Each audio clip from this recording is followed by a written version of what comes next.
the collaboration between the two counties, the two levels of government, and so far, through the intervention and the collaboration between the national government and the county governments, we've been able to mobilize equipments through your intervention for fee-for-service. And up to date, we have 862 equipments installed in 251 counties in 44 facilities from 44 counties. Why 44 counties? These are the counties that requisitioned the equipments as per the analysis that we did and what you guided that counties must requisition for the needs. The 3 counties that have not requisitioned is Nyamira, Turkana, and Kiambu. So they've not requisitioned, and Kiambu has not actually signed the IPA. So I think Nyamira, we've received. Oh, they've signed. All right, that is very good. Yeah, so far, we have a lab imaging that is including a CT scan and MRI, 174 in the 251 facilities.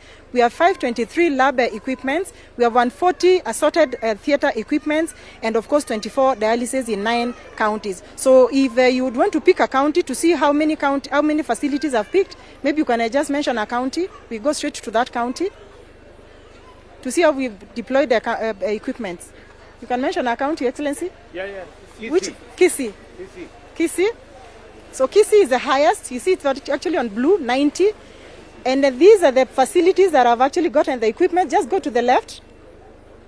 All these, 90% of what they requested, they've gotten all the equipments. Then you see, per county, we're able to track at the Council of Governors the facilities are actually receiving what. And just in case of anything, reagents and the like. Do you have the value of all the equipment that are? Yes, we do. Yes. What is do you have it here or? No, we don't have it here. I will want to know. The total value of the investment. Yeah. All right, we will give it. Okay, Excellency. Thank you very much. We truly appreciate. Asante.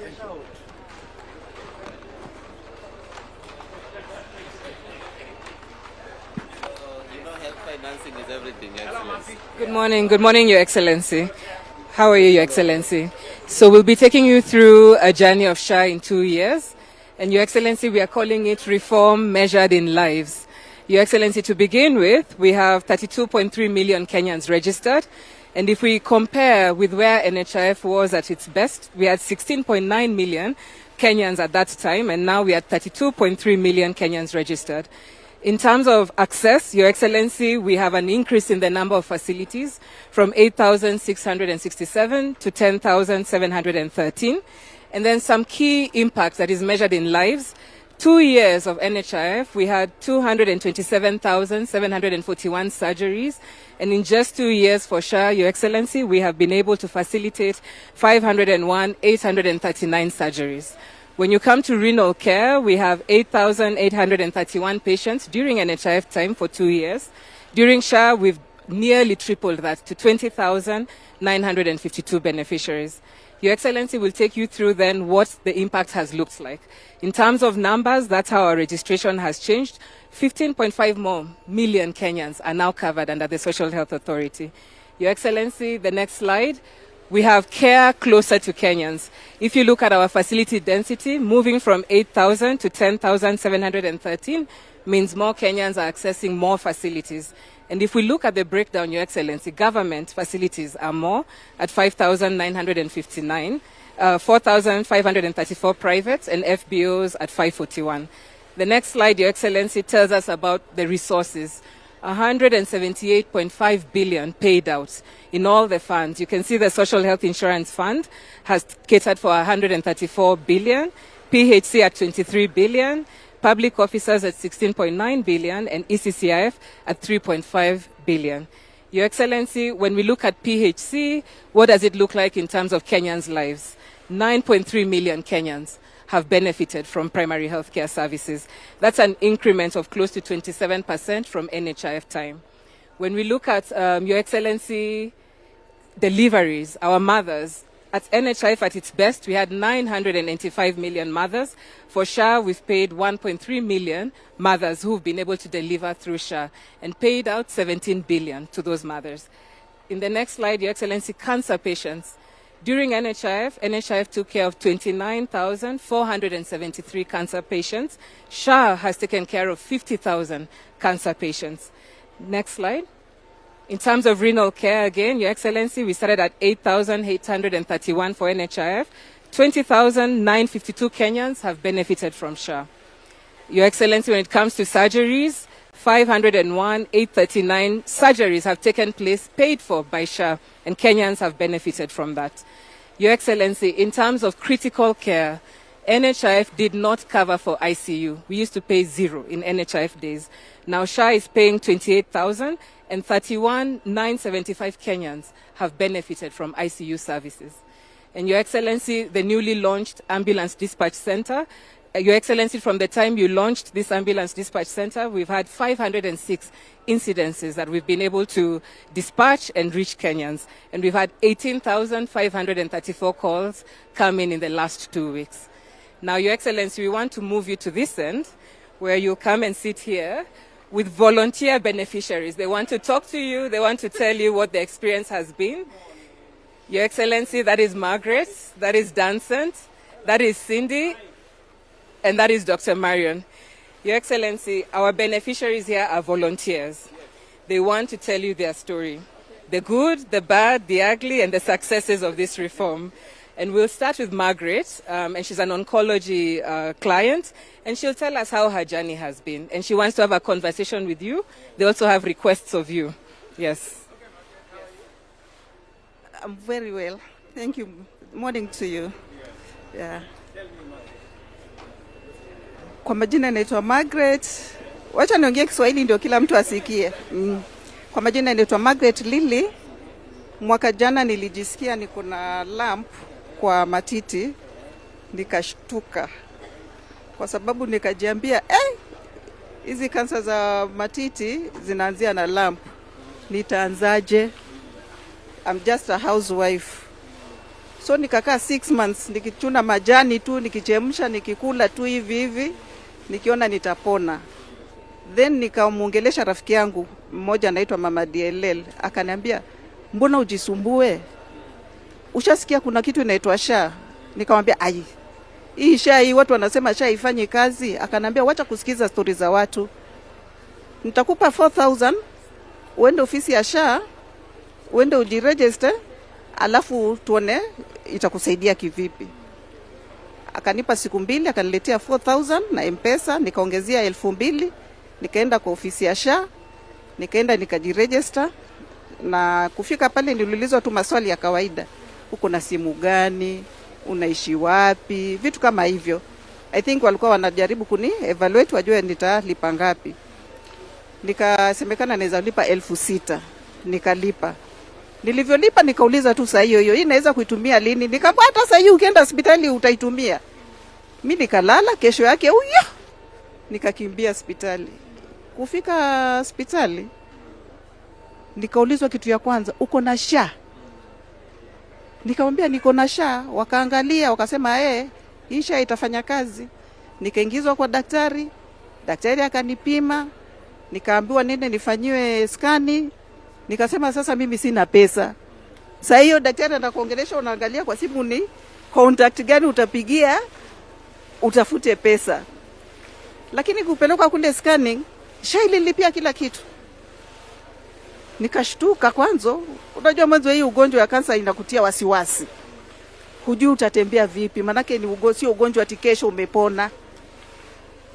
Lakini sasa vile nilivyoenda hospitali nilivyolipiwa na SHA, nikaanza kupata nguvu. Nikapigia msichana wangu nikamwambia SHA imenilipia. Akasema, "Mama, ukweli? Mbona mimi nasikia SHA ilipiwa?" Watu nikamwambia nimelipiwa, hata nimefanywa scanning na nimeona ndio nifanywe biopsy. Machozi ya furaha ilinitoka. Mtoto wangu akasema, "Nikikuona jioni kwa nyumba nitafurahi ndio nijue ni kweli." Mimi ni mgonjwa kweli. Nimeenda matibabu. Nimefanywa hivyo vipimo vyote. SHA ilinilipia. Nikapelekwa chemotherapy. Hata sikukaa, baada kuonekana tu sasa ni kansa hii, already daktari akanipeleka kwa chemotherapy. Nikamuza chemotherapy itanicost pesa ngapi? Akaniambia, "Wewe usijali. Si uko na SHA na SHA inafanya kazi. SHA itakulipia." Mimi ni mgonjwa wa kweli wa kansa. This is my card. Na hizi ni hizo makaratasi ya SHA walizonilipia. Hizi. Walikulipia kama pesa ngapi? Kila session iko na pesa yake. Chemotherapy ilikuwa inalipia around 63,000. Chemotherapy ilikuwa inalipia around 63,000 per session. Na linienda 8 session, sikulipa hata shilingi, zote SHA ilinilipia. Ningeweza kweli mimi? Singeweza. Kutoka chemotherapy almost 11 months kwa sababu nilianza treatment on October last year na sasa ikifika October nitakuwa nimemaliza 1 year. Na session zote after chemotherapy nikapelekwa surgery, nikauliza surgeon itanikosti pesa ngapi? Akaniambia it's going to cost you 182,200. Nikamwambia pesa natoa wapi? Akasema mama, kuna SHA.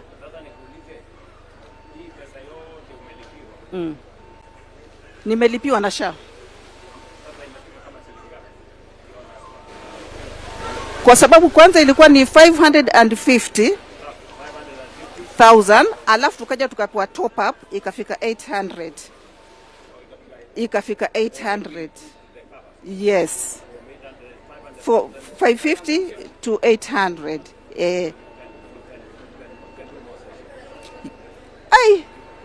Mimi niseme nini sasa?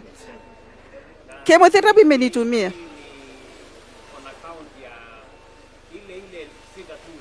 Elfu sita tu.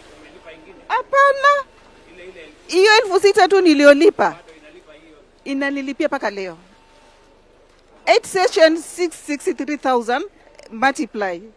Alafu surgery 882,200 plus niko na shindano Herceptin naenda 45. They're supposed to be 18 cycles. So far nimepata 11, hadi ndio hii. I mean nimepata 10 on 24th Herceptin. On 24th naenda ya 11th. Sijatumia hata shilingi. Mimi nashangaa mtu akisema SHA ifanye na mimi nimelipiwa hiyo yote. Wale wanasema SHA ifanye ni watu hawajakuwa wagonjwa. Watu wajaenda hospitali. Wengi wao ni watu wanaongea katika mikutano ya siasa. Kwa sababu wanafanya siasa. Lakini watu ambao kama wewe ambao umeenda hospitali, umetibiwa, experience yenu ni tofauti kabisa. Hivyo msiwajali wale wanaongea mambo ya siasa, lakini hapa tunaongea mambo ya maisha, mambo ya afya ya wananchi. Na kwa sababu wewe pesa zako 6,000 umelipa, na kwa sababu sisi wote tunalipa, ndio inasaidia sasa. Kwa sababu hakuna vile shilingi 6,000 inaweza kuwa shilingi 1,800. Ni ile pooling. Ndio sababu ya sisi wote kusemekana tuwe ndani ya SHA. Ndio wewe ukiwa mgonjwa tukusaidie, mwingine akiwa mgonjwa afaidike, mwingine, kwa sababu sisi wote hatuwezi kuwa wagonjwa siku moja, lakini tuweze kusaidia. Na hivyo ndivyo dunia nzima inavyofanya mambo kama haya. Nimefurahi sana mama kusikia ile mambo ya wewe, na wewe ndio utatusaidia kuwaeleza wengine ndio wasipotoshwe na maneno ambayo hayana. Your Excellency, we also have Dancers. He's a kidney disease patient. He also has a story that he wants to share with you and that request. Thank you. These experiences, yes, I think we do them in the other forum. Yes, we will also do that. We will. So that they don't take a lot of time. That's okay. So sisi tutaonana baadaye. Yes. Pamoja na huyu mrembo wangu. Yes. She's a beneficiary during NHF and now she's given birth in good times. We'll do it then. Thank you. Okay, utamleta huyu mwana. Hai. How are you, my dear? Very. Thank you. Yes. Nilikuwa nimeweka huko alisikia.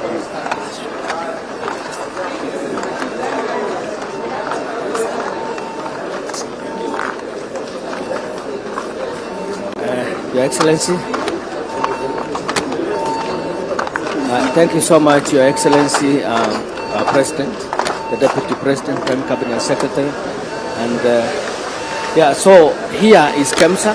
KEMSA, we are saying we have to contribute to universal health coverage. Our business is to ensure commodity security, so that the Hakuna Dawa syndrome that is in the heads of Kenyans is a thing of the past. So we are very happy to report within the last 3-4 years, we have managed to move from an order fill rate of 40 to 90%, over 90%. Actually, our target, Your Excellency, as we have agreed, is to 100%. So anything in public health over 95% is very good at the moment. So the Hakuna Dawa thing should go away. How did we reach there, Your Excellency? We said when we found KEMSA chasing 3,800 molecules to buy, then we said, do we really need all this? So we started with our team and the county pharmacists, and we discovered we just need just about 500 SKUs. So we focused on smart buying on the 500, and again we asked ourselves, do we need to deal with the old policies where we keep stocks for 6 months? Then we said, no, shrink and grow. Keep stocks for 3 months and then grow. So that magically brought our order fill rate very high. So, Your Excellency, we have very serious visibility. We are not working in the darkness, end-to-end supply chain visibility. So as an example, we can at real time, this is a dashboard, see what our order fill rate is, how many orders we have, like the 984 orders, what is the value, the monetary value, over 500 million for those orders. We're serving about 855 facilities for that order, and in about 35 counties. And then it also tells us how much we have been able to push. The green one shows us we have pushed over 500 million to those facilities. Yes, Your Excellency.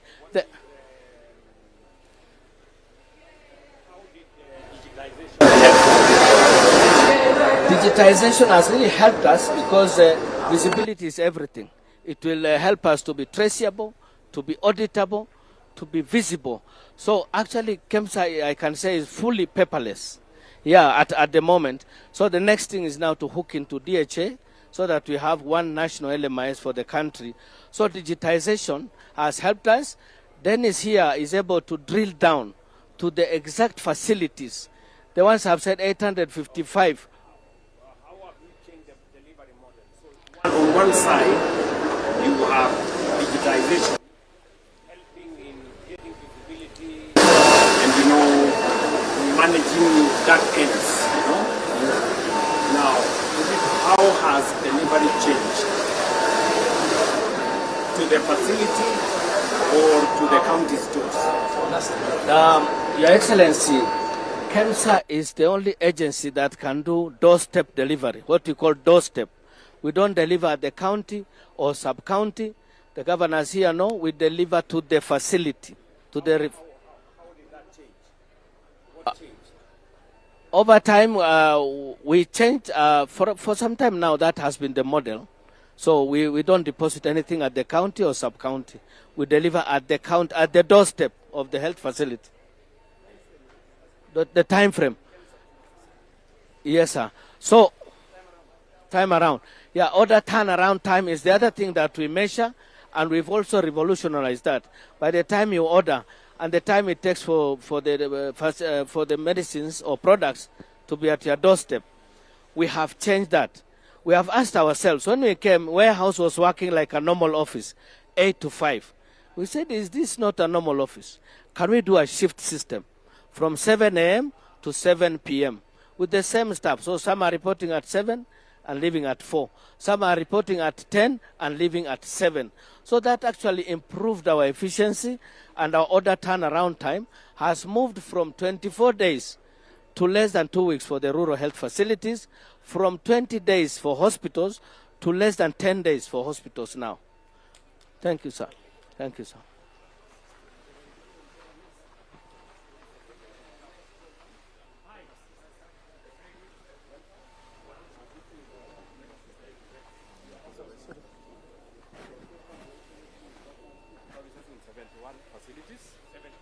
71 facilities across the country, and that is in 31 counties. We've also been able to serve level 6 hospitals, that is KNH, spinal injury.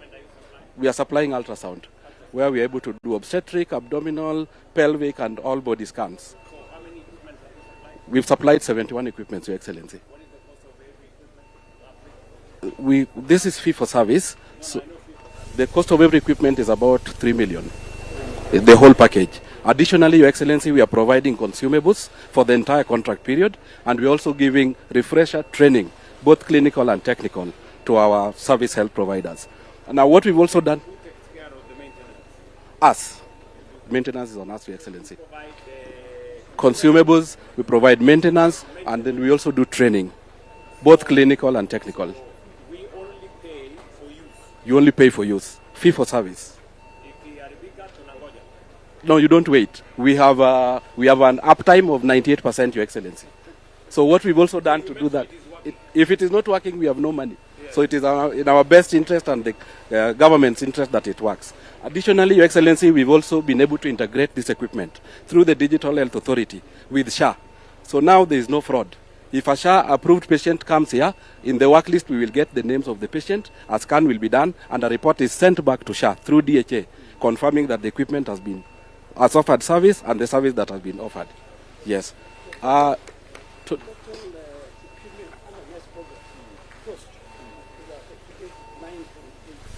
Already supplied. In facility. Your Excellency, How many are CT scans? How many are ultrasounds? Your Excellency, this equipment has been able to offer 217,000 plus scans since inception. Yes, across the country. And the hospitals are those ones? Yes, those ones across the country. How many counties? 31 counties. Yes, 31 counties. Very good. Hello, how are you? Your Excellency, Karib. Salama. Safi kabisa. Welcome to NESP. I think we have Donald who will take you through the MRI. Welcome, Your Excellency. I think somebody should take us through all of them in one go. Okay. So we have MRI. In how many facilities? We have done two facilities now. Two facilities, yeah. MRI. Linear at Kenyatta National. And linear at Kenyatta. Yeah. What about the other? We have the regular laboratory. Yeah, laboratory. Yes, laboratory. How many facilities? 609 equipments deployed. Yes. And 600. you can see the live transmission of all the facilities. 609, yes. This is what lab equipment? Lab equipments, yes. What is the lab equipment? Which are the lab equipment? We have the hematology machine, we have the biochemistry machine, we have got amino analyzer, mix of all the lab equipment in different facilities. You provide the equipment? We provide the equipment, we provide the reagents, we provide the consumables. The consumables? Yes. And also the training and the servicing and maintenance for the next 7 years. Yes. Yes. So then we also have the theater. Yeah. Theater also the same. We deployed 96 facilities for theater. And currently we're also deploying more, up to 150 by end of this month. 150. The same arrangements. What are the equipment for the? We have the anesthetic machine, we have the tables, 9 primary equipments for theater. Fully fledged theaters. Yes, theater equipment. On 98 facilities. But by end of this month, we will be at 150 facilities. Yes, the same arrangement again, all the services. All these are the facilities that are... All this, what we have done is we have integrated all the data. Yes. And we created the laboratory information system. So what you can see here is a live test that is being done by the facilities now. Why is it blinking? I really think it's because of the power. Network, yeah? Just check him. How many have you done, for example, Kenyatta National Hospital? How many theaters have you kept? Kenyatta, we have done 15 theaters. 15. Moi Teaching, we have done 9. Jaramogi, we have done 9. And one theater, sample is like how much? Each. What to buy?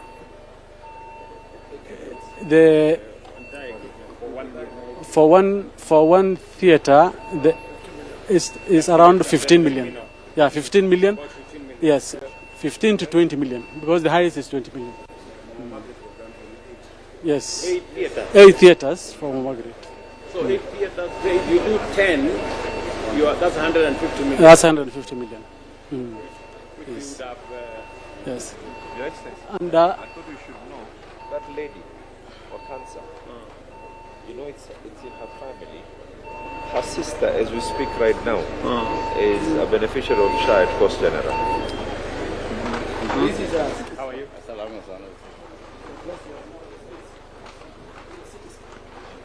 Okay. 39 cities come. Yes. In different facilities. In different facilities. What is the experience? I think so far the experience we saw is most of the patients who are coming for these services to either Kenyatta have now gone back. Yes, have now gone back. So it has reduced the referrals.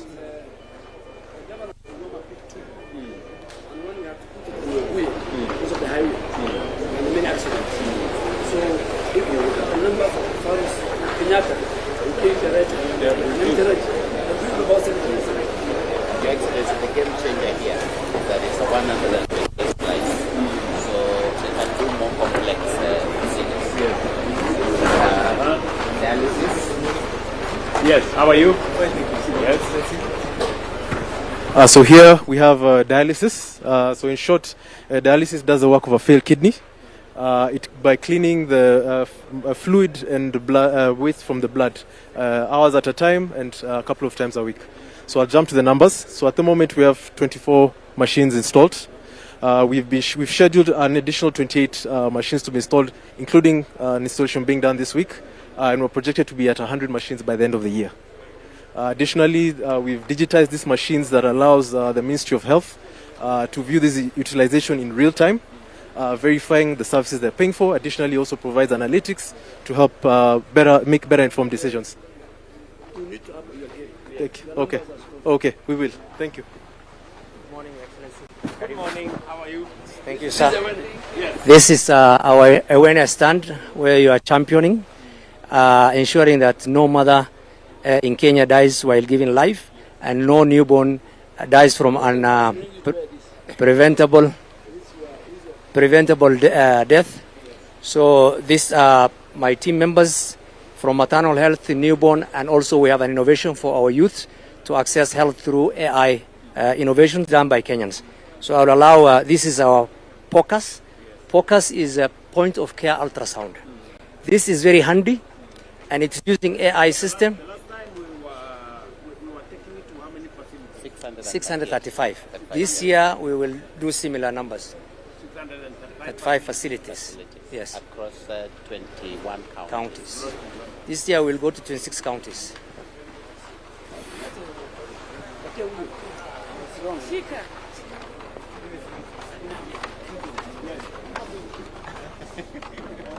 So these are the people who are dealing with the Ebola.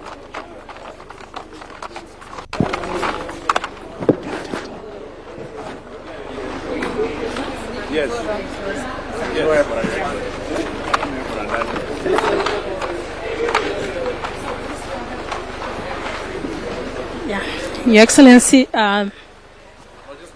it's okay. Yeah, so this is the Kenya National Public Health Institute, established by the government as the health security agency, guiding matters of protecting the public against events of public health, effects of public health threats, sorry. So here we are going to demonstrate the outbreaks that we have been trying to respond to. In this current year, we have been able to respond to rabies, we have responded to chikungunya, we have responded to cholera and anthrax. Currently, we are responding to the dengue fever, which is in Garissa and Wajir. We already had 1,678 cases. We have also been responding to mpox, 1,261 cases already, and measles outbreak that is currently ongoing at 263. As you're aware, Your Excellency, we have Ebola outbreak in DRC, and recently Uganda and France also reported cases. Two, yes. So there were 12, but it's done now. So now. So Kenya has not reported any case, but we have already tested around 196 samples that have come to our lab. Yeah, but all of them are turned negative. Yes, people traveling, others who have come to the hospital and have symptoms of Ebola, but presented to the health facility. And in our history taking, we demonstrated that they had either traveled to Uganda or DRC. We have already screened 420,000 cases and 20,000 people at points of entry. Yeah. All right.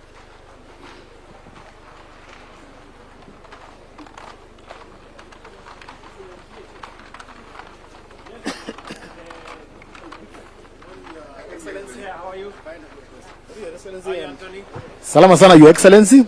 We're going to show you what we have done in digitization. Remember, Your Excellency, one of the main problems we had on UHC is accessibility. And one of the first issues that was there is our public hospitals did not have the digital systems and digital infrastructure to be able to provide services. That's why even under NHIF, they used to get a mere 34% of the money.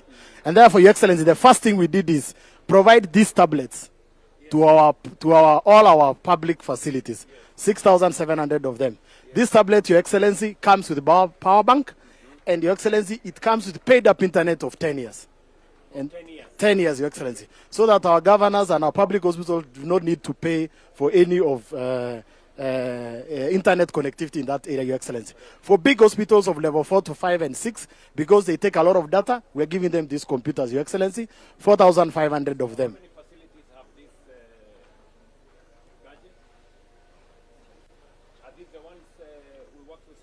Yes. There are 6,473 out of 6,700. Few of them, others are still ongoing, Your Excellency. And you can see every county, Your Excellency. In every county, you have each and every how much we have distributed for them. For each facility and every. Yes, Your Excellency. And you can even see, Your Excellency, you can go as it is now. We are able to see how many are live now, because we also monitor. We do not allow anybody to use this device for any other purpose apart from for health. Your Excellency, the second, as we go that, you can move to the second one. So this is how the coverage looks like, and that is how Safaricom is giving us 2G or 3G or 4G in every of those areas. Your Excellency, the second area was the issue of data centers. Many of our public facilities used to have small data centers. For the first time, Kenya became the first country to have a sovereign cloud. This is where we centrally store the data for all our facilities and all health. And that is what we have done in supporting public facilities, Your Excellency, to be able. On our sovereign cloud. Yes. We have Go Live Sovereigns, and they're in 3 key areas in the country, Your Excellency, so that it will never go down. Your Excellency, after giving the infrastructure, we come in to give them the software, because they were also lacking the software. Dr. Mumo is here, and he will take you through what the facilities are able to see now, how many have we done, and he will also take you through, Your Excellency, what exactly they are able to see to be able to make decisions using data. Your Excellency, welcome. You promised, we delivered.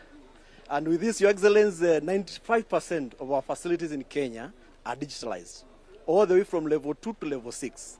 And you can see, for example, we have the map of Kenya here. This is how the distribution is of all the facilities. The facilities in the counties. So we have digitalized all the counties in 47 counties. Your Excellency, Kenyatta National Hospital is the first facility of its kind in Africa to be fully automated, actually paperless, because now even from this week they are transmitting share claims through the electronic way. So we are proud to see, and this is real live dashboard, Your Excellency, whereby we are seeing the number of patients who are coming, who are admitted on real-time basis, Your Excellency. Your Excellency, also we can see what is happening in real-time basis at the facilities. The governors here, they can even monitor the health workers wherever they are on real-time basis. Yes, Your Excellency. So you have yes, Your Excellency, yes. And you can see the health workers where they are, Your Excellency. In terms, the names of health, I mean, like now we have this one, Hassan, who have seen 29 clients this morning. You can always monitor what is happening in a real-time basis. And Your Excellency, you can see the number of clients who are being seen in every facility on a daily basis. So we promised, you promised, and now we have delivered. You can see the number of clients who have been seen through the system. Over close to 30 million clients have been seen through this. People have been seen through our electronic electronic systems, HMIs, Your Excellency. Yes, and we have actually insurance. And you can see in a month, Your Excellency, we are having more than 4 million clients coming, our patients, to be seen through the electronic platform. So you promised, and now you can see we have delivered as a country. Thank you. Thank you very much, Momo. Your Excellency, here. Yes. Sorry. So Your Excellency, the third area is about logistics. How do we ensure our drugs are safe? How do we ensure that we're able to track these drugs? But Dr. Wamisha will take you through, Your Excellency. So good morning, Your Excellency. This is the new kid on the block in Digital Health Agency. So the starting point when digitalizing health products and technology is to have like a Bible, a dictionary on how we identify health products across the health sector. So what we have is a product catalog, the national product catalog, and that's what you're looking at. Everyone who's prescribing, dispensing, bringing in medicines must read from this product catalog. So for example, like this medicine is particularly there. Yes. The benefit package. Exactly. So from there, we then move to health facilities need to be consuming this particular product catalog, and we are doing that through our Taifa Care Hospital Management Information System. The biggest question, Yes. What is the connection with Kemsa? Exactly. That's what I want to now take us there. So the hospital needs to order medicines from Kemsa. So it's and those medicines, it needs to first identify what is in the store.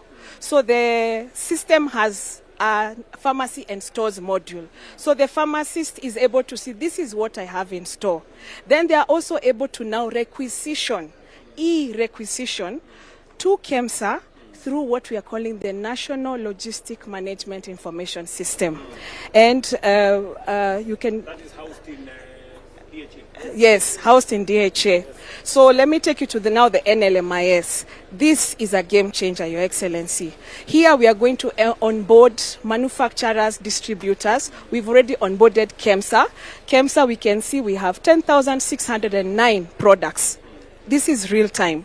We can also see the prices. Today, when a pharmacist wants to buy medicines, they have to, call somebody, ask what is happening. So on the NLMIS, we have the marketplace. This is going to be a marketplace. So once the order comes in, then the facility is then able to have a global-like experience. This has not been there. The facility in charge wonders, is the truck arriving? When are the medicines coming? But now with this, they are able to tell where their order is. All this is happening through the National Logistic Management Information System and their audit logs. The last bit that we are working on with PPB,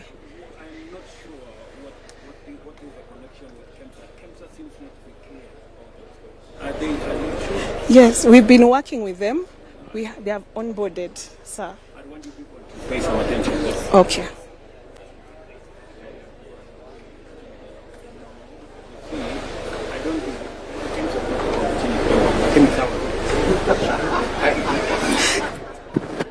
Okay, the last bit that we are working on with PPB is to uniquely identify the health products. Your Excellency, I have two medicines in front of you. One has what we call the global standard, what is used to uniquely identify the product, and that is this. It's a data matrix that has got lots of numbers. Then this one doesn't have.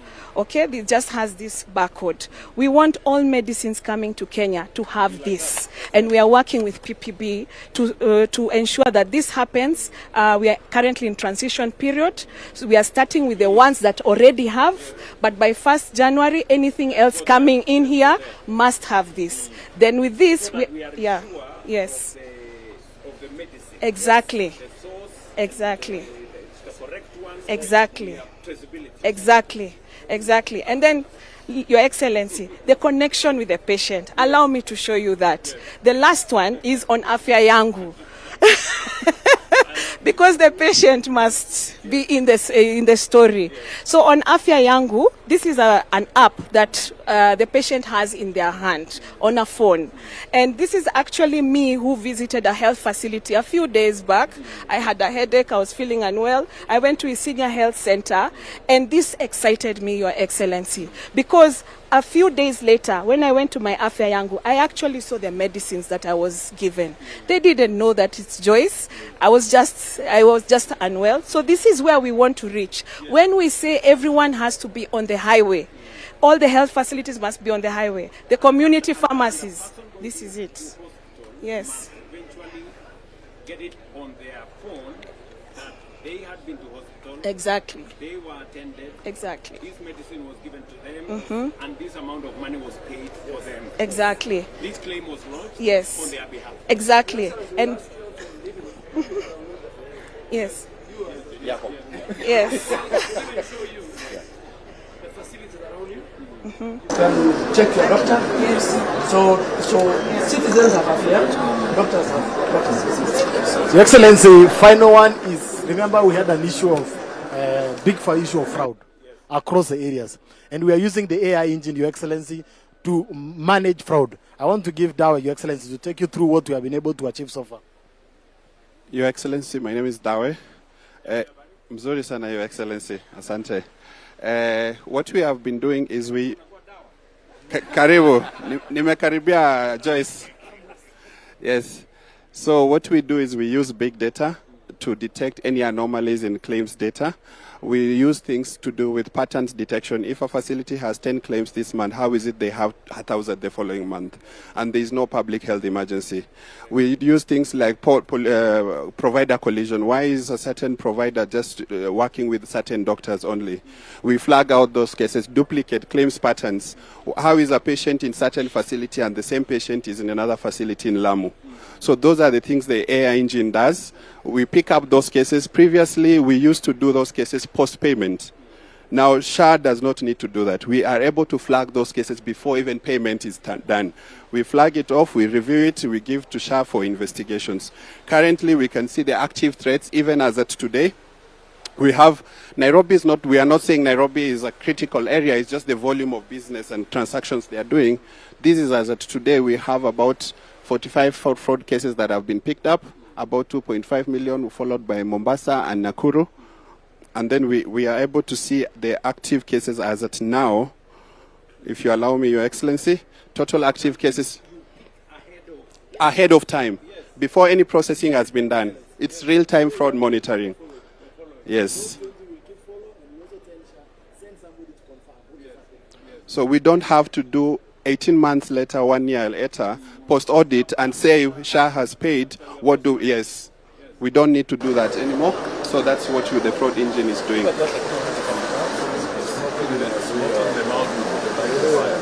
Yes, Your Excellency. The other thing, if you allow me, is we had previously patients waiting at facilities for over 48 hours for an approval. So we've built an AI technology that does our pre-auths.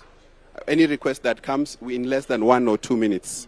Instead of waiting for 48 hours, it's built on over 28 billion parameters of medical renal zoning data, contextualized for Kenyan clinical guidelines, where we are able to send any request that a procedure needs to be done. The AI is able to adjudicate, pull out all the clinical history for this patient, and actually give an approval or actually give decline. So here is a case we have. We uploaded a case for a patient. The AI is able to give a verdict. In this example, the AI has given a verdict for manual review. So saying that the necessity for this requirement does not meet that surgery. So that SHA needs to get value for its money. So this is the pre-auth AI we have done.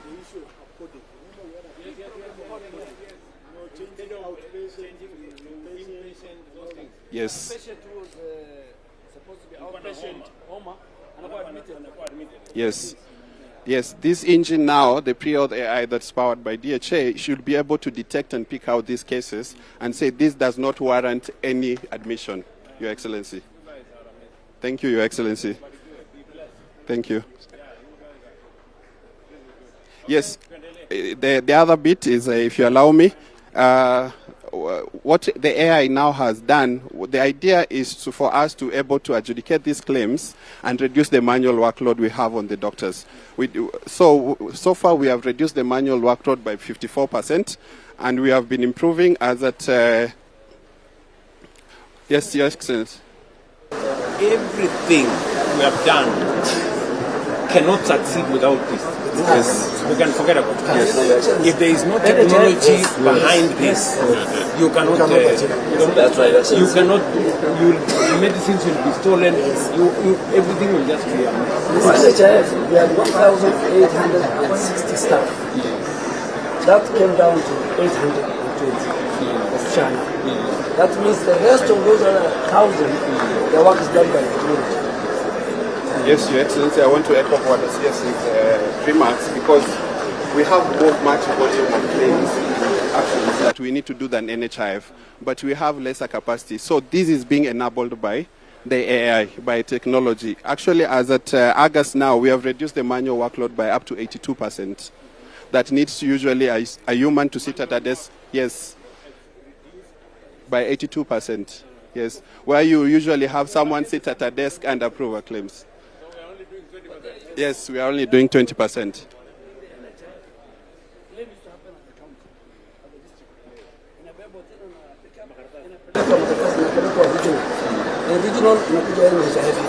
So all that was manual now. And that is why people they had dedicated staff working for them. Yes. You know, a facility pays somebody to just approve their things. Yes.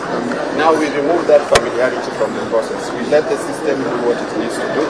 The final part, Your Excellency, is we are collecting a lot of data on diagnosis. We are able to tell now currently what is the disease burden for Kenya with the data we are collecting.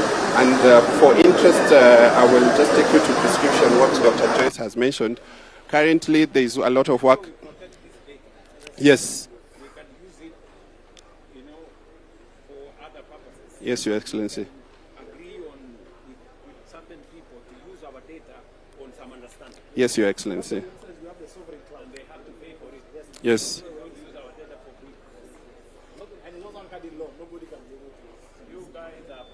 Thank you, Your Excellency.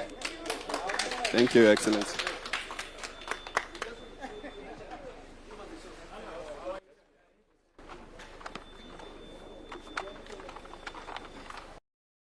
Journey and transformation of Kenya Medical Training College. Your Excellency, Kenya Medical from 72 campuses to 92 campuses and 6 satellite campuses in the last 4 years. Your Excellency, we are in 45 of our 47 counties in the Republic of Kenya. Your Excellency, we've increased the number of curricula in KMTC by 28.6%, from 98 curricula to 126 curricula, to address the emerging issues in the health sector. Your Excellency, in 2024, you supported us to employ 620 employees. Majority of them are lecturers. Your Excellency, the student admission has risen by 37.2%, from 24,000 to 33,000, Your Excellency.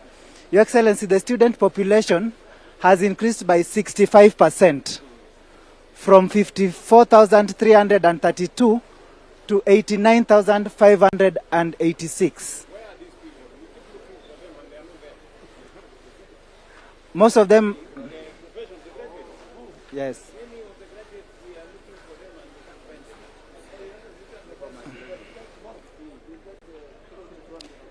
Your Excellency, our graduates have increased from 15,915 to 22,776 last year. Your Excellency, this year we are going to graduate 25,000.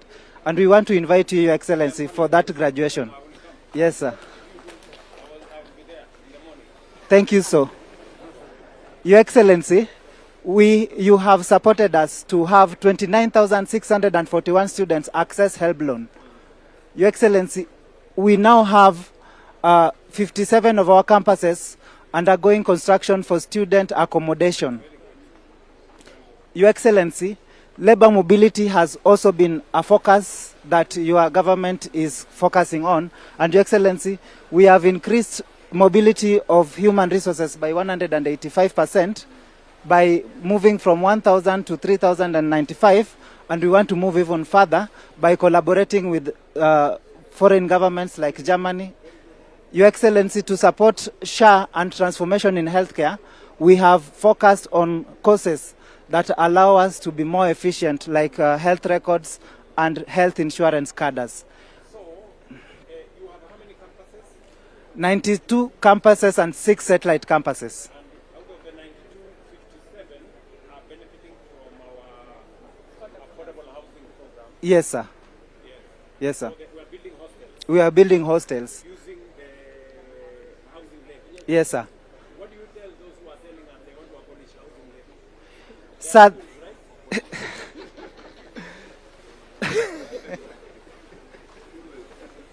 Your Excellency, this is one of the best transformation for us, because initially our students used to have challenges getting accommodation. You can imagine a student leaving Mombasa to get admission in Mumias, and without pre-arranged accommodation and without hostels. Yes, sir. And right now it is going to be dignified accommodation for our students.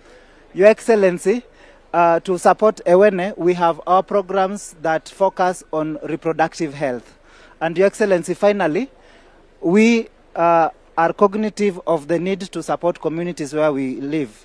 And Your Excellency, we have grown 387,000 trees to support your vision of 15 billion trees.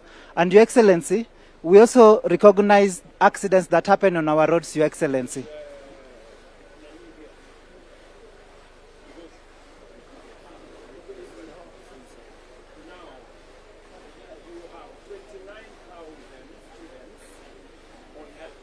These ones have been supported by the program up to now. But now, Your Excellency, you have given us 392 million currently to support. What we need is 1.2 billion, but this is able to support us, sir. Yes, sir. Under the new, when Parliament passes tertiary education placement and practice act, yes, sir. we're going to cover all the students. Yes, sir. Thank you so much. That has been the major question for our students. And finally, Your Excellency, we have trained 11,200 border borders on emergency response to support during accidents on our highways. We had also agreed that we provide you some funding to hire more staff. Yes, sir. It's in the budget, sir. We have 1.92 billion. 1 billion out of it is for recruitment. 392 million out of it is for help, and 580 close to 1,200.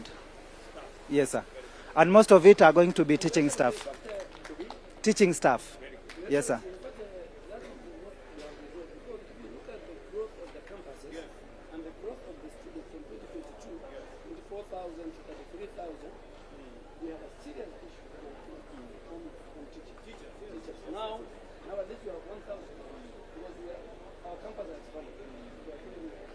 Your Excellency, thank you so much.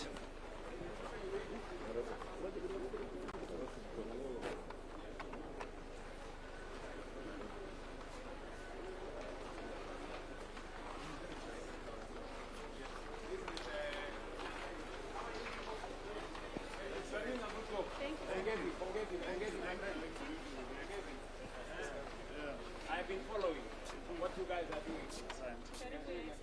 Thank you very much. Thank you. How is tell me a few things. Thank you. Your Excellency, I'm Dr. Zainab, Yes. the CEO. I'm with my chair, Mr. James Wambo.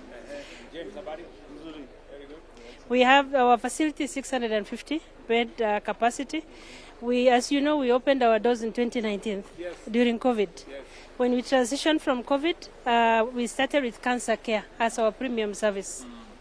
And okay, and we have so far seen over 127 treated patients, and yes, That is from 2022, not from inception. Yes. I also want to focus on open heart surgeries. Your Excellency, we do at least one open heart surgery every week, and sometimes two. So we have done 259.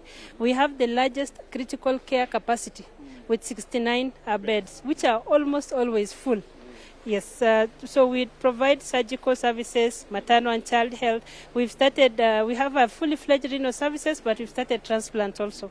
Your Excellency, our accident and emergency is a very busy center, and this is where we operationalize ECCIF for Kenyans who come in for emergencies.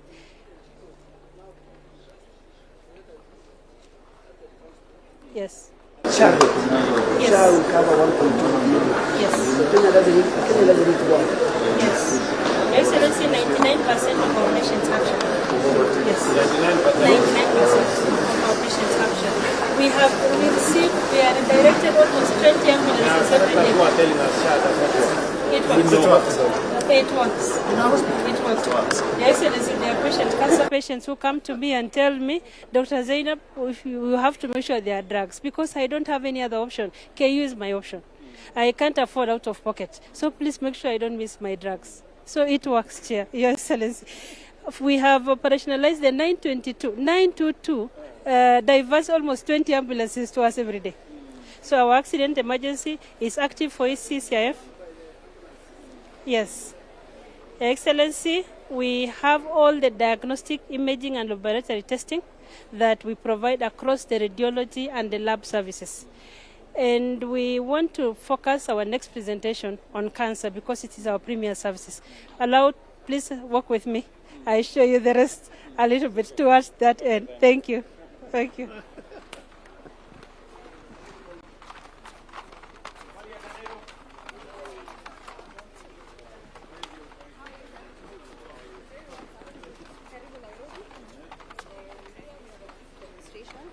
Of how we've integrated our services. Hi, how are you?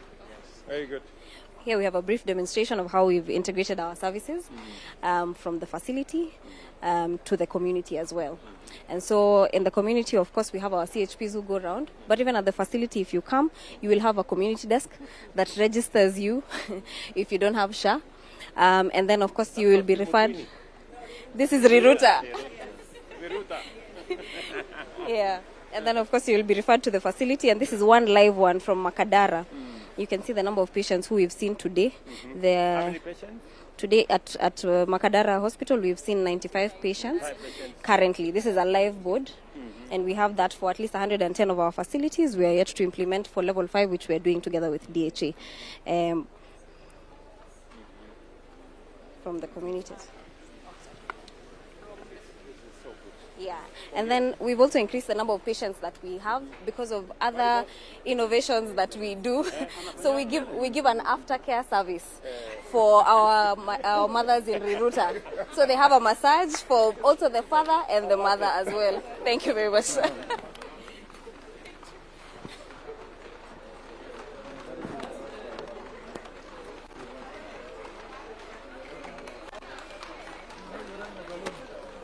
They get massage. Very good. Yeah. Just wanted to demonstrate to you how things have improved in terms of critical care, so that the patients have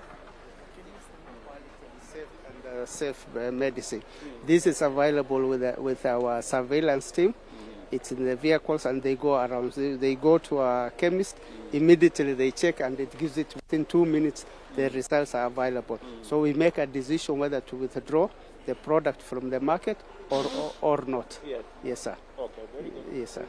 Yes, sir. The other good thing they've done is that on ML3, the last team are coming next week, September. Yes. So by October, Kenya is going to attain ML3. Yes, they have done very good reforms. They have also completely rejected this power importation, which was bringing a lot of counterfeits. So they're not giving license anymore. Very good. Yes. Sir, then your effort as the chairman of the African Union for manufacturing, a new state of factories are setting. They're in different stages, and I believe after that our import will come down by 30%. Yes, sir. Very good.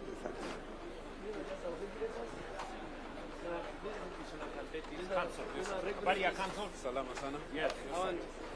You're the one registering the doctors? Yes, all the doctors, the dentists, and the health facilities, including the recent ambulance registration that we've done to enable the critical care part. Yes. What was that problem we're trying to solve? Because No, we are trying to solve in the, under the new law. Yeah. Under the patient quality and patient safety act. Correct. The facility will be shifted to other authorities. Correct. They Yes, only sir. deal with the professionals. Professionals. Yes, sir. Because you see, when you have an incestuous relationship there, that does not that undermines. Yes. We agree, right? Yes, we agree. And, Yes. and the bill is in the Senate. Yes. We are just pushing that to Senate. We Yes. are going to lose that facility. No, but it's okay. No, we understand. It's in the interest of the public. Yes, yes. All right. Now our new MTRH. Yeah. At Kiplombe. Lombe. Can you Yes, sir. explain? Karibu, Your Excellency. So this is a new MTRH Kiplombe. As you can see, just behind there, this is where we are. This is where the structures are. accelerate. We actually, we're working now, moving to 24 hours. So this is the Medical Technology Center where we have the OPD, the theaters, the inpatient for those short stay, and then those are the inpatient blocks, the three of them on this side, and these are the ancillary support services all across the facility. Just outside there, we're going to have a collaboration with energy so that we have a substation for power. And then we're going to have just on the side here, a farewell home and also a chapel for those patients who are going, living, visiting. I'm very unhappy at the pace. Yeah, we will.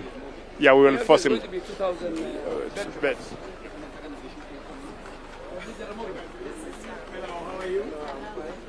My name is Dr. Joshua Kicc. I'm the acting CEO Jaramogi Odinga Teaching and Referral Hospital. And we want to thank you so much, Your Excellency, for elevating Jaramogi Odinga Teaching and Referral Hospital on behalf of the Western region. We are doing something unique in the Western region as far as sickle cell disease is concerned, and we have the apheresis machine here. We are the only public hospital that is doing it in Kenya, and we are the first one to do it because of the sickle cell burden that we have in the region. Sickle cell disease. So allow me welcome Dr. Brenda to show you how this. Okay, thank you.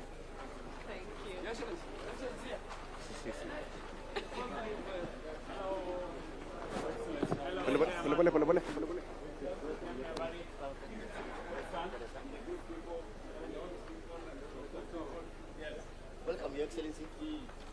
Your Excellency, we are talking about 125 years of Kenyatta National Hospital. We started in 1901 with 40 beds. 40 beds. From there, we were renamed King George in 1952. Then we moved to, during independence, we were renamed after the founding father of this nation. It's Kenyatta National Hospital. Then we started training for midwives. Today we are doing specialized training for nurses. We also moved the university up to where we are. We want to appreciate you for the signing of the legal notice for the first time for Kenyatta National Hospital since 1987. And then we have moved. We came here. We had His Excellency, the Majesty El Selassie, coming here in 1964 at Kenyatta National Hospital. So now Kenyatta is established under what? It's established under legal notice, yes, Your Excellency. Yes. Yes, we have your instructions to make it a bill, Your Excellency and the Deputy President. Now, these are the nurses of 19...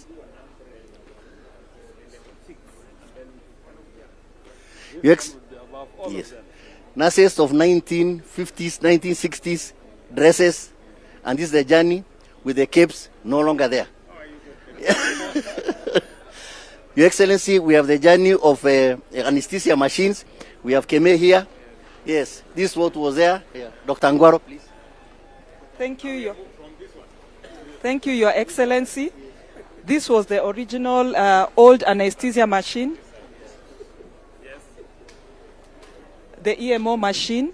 Then we moved to the universal anesthesia machine in the 1950s.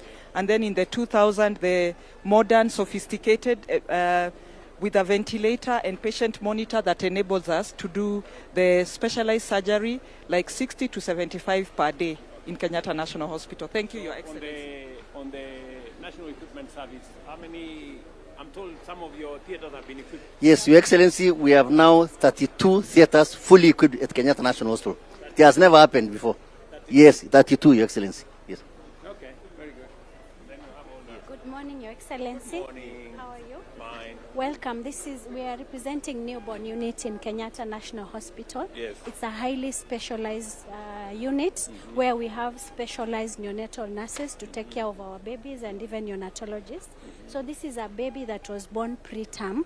We actually received this baby Even from... Sakaja was born Brita. He keeps telling us. We actually received this baby as a referral from Kiambu County, and you know that KNH is the national referral hospital. Yes. So we received this preterm baby at 34 weeks. This baby was born 3 weeks before the time, because ideally they're supposed to come at 37 weeks. So what we do in newborn unit at KNH, we ensure that the baby is kept warm. So you see we have a very specialized resuscitator that is able to take care of this baby. We are giving warm. We are also having a CPAP machine. This is called a CPAP machine that is able to help this baby to breathe because the lungs are immature.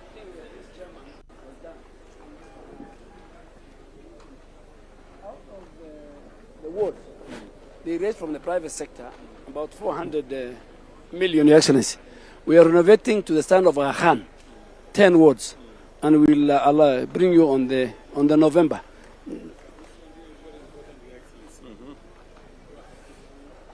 So good morning. I'm quite good, and you? My name is Michael Mwambi. I'm a clinical engineer at Kenyatta National Hospital. Your Excellency, I am Melissa Aloch, a clinical engineer at the Kenyatta National Hospital. And Your Excellency, I'm Dr. Margaret Mwasha, a consultant prosthodontist at the Kenyatta National Hospital. We mean that we are engineers with now a medical bent, meaning that we started with basic engineering as undergraduate level. No, we had to go abroad for training. Yes.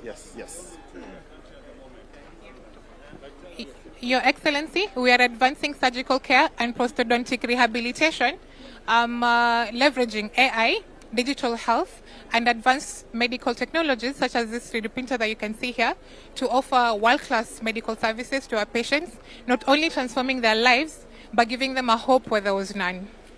So, Kenyatta National Hospital is the first and only hospital in sub-Saharan Africa to have an embedded 3D printing point of care system, where when we work, we combine the engineering principles with clinical workflows to improve and optimize patient outcomes and patient care. Yes, thank you. Yes. Thank you.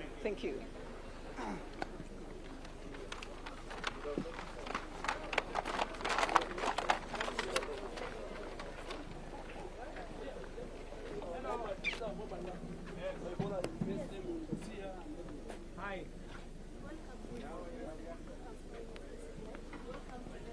Laboratory Services. Welcome to National Laboratory Services. This is one of our mobile labs. We have 4. This is where high and dangerous pathogens are detected with the BSL-3. We have some of these labs have been deployed to the border side for the region. Four. We have 4. Okay. We have 2 at the border, Busia and Ruahaga. We have this one here and the international. We are using for the detection of the same. So far, we have managed to detect, to test 196 samples. Ruahaga, we have done 51, and Busia, we have done 39 samples. These are because Ebola they are the samples detecting, but they are negative. We have not detected any case. We would like you to see the mobile lab. This is the level 3 to show the readiness of Kenya and the labs on the health security, and also how ready we are to detect any disease in the country. Thank you. Kenya Health Security.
His Excellency the President.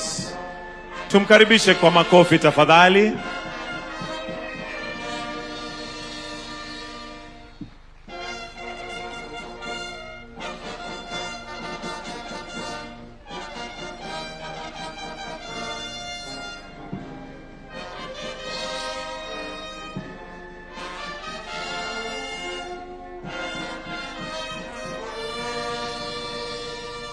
While we remain standing, we'll start with the two anthems, starting with the Kenyan national anthem, followed by the East African anthem. The anthems.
While we remain standing, Your Excellency, allow me to invite Dr. Salim Hussein and Mr. Benjamin Murkomen to lead us in a short prayer for us to begin our session.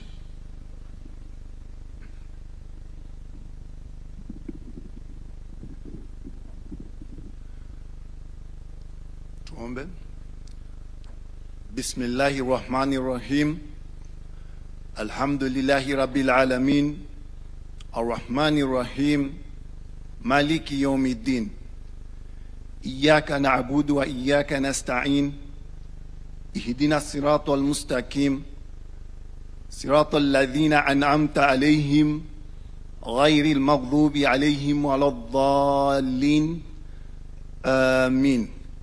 Ewe Mwenyezi Mungu, mlinde rais wetu, mbariki, uongoze viongozi wetu ili tupate baraka na fanaka. Ewe Mwenyezi Mungu, uliongoze taifa hili, ulipe taifa ambalo litakuwa na afya, lisilo na majanga wala balaa. Mwenyezi Mungu, uongoze taasisi zetu za kiserikali ili watuongoze tupate afya na maendeleo. Tunakuomba uweze kubariki huu mkutano wetu wa kilele wa afya ili watu wetu waweze kupata afya na watu wote ambao wako nchini Kenya wapate afya. Tunaomba yote katika jina lako ewe Mwenyezi Mungu. Amen.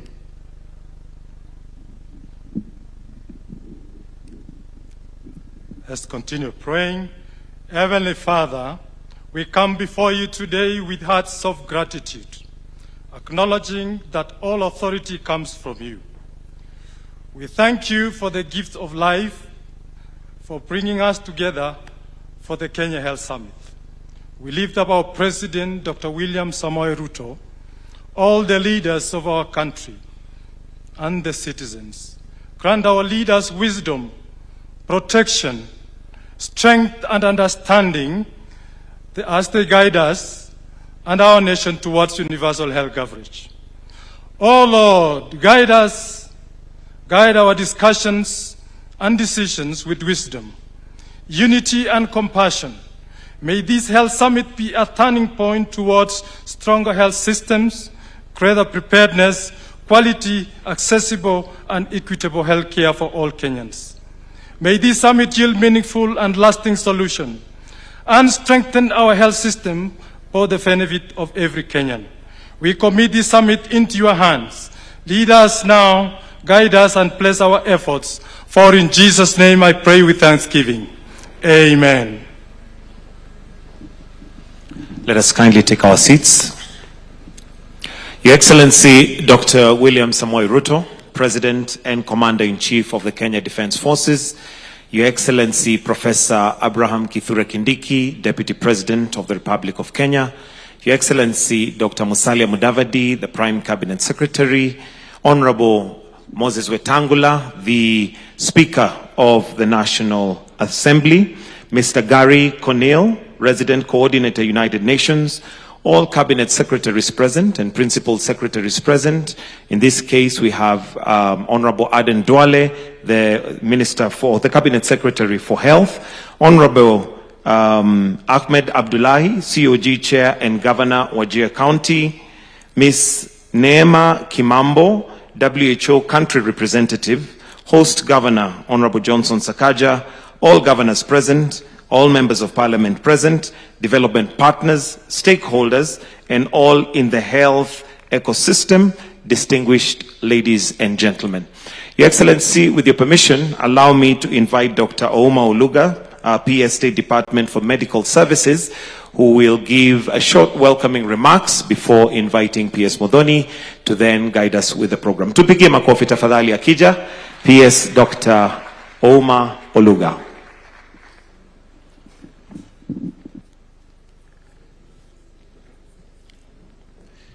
Your Excellency, the President of the Republic of Kenya, Dr. William Samoei Ruto, Your Excellency, the Deputy President, Professor Kithure Kindiki, Your Excellency, the Prime Cabinet Secretary, Honorable Musalia Mudavadi, Honorable Cabinet Secretary led by Cabinet Secretary for Health and all Cabinet Secretaries, allow me to ride on the protocols established by the State Function Secretary.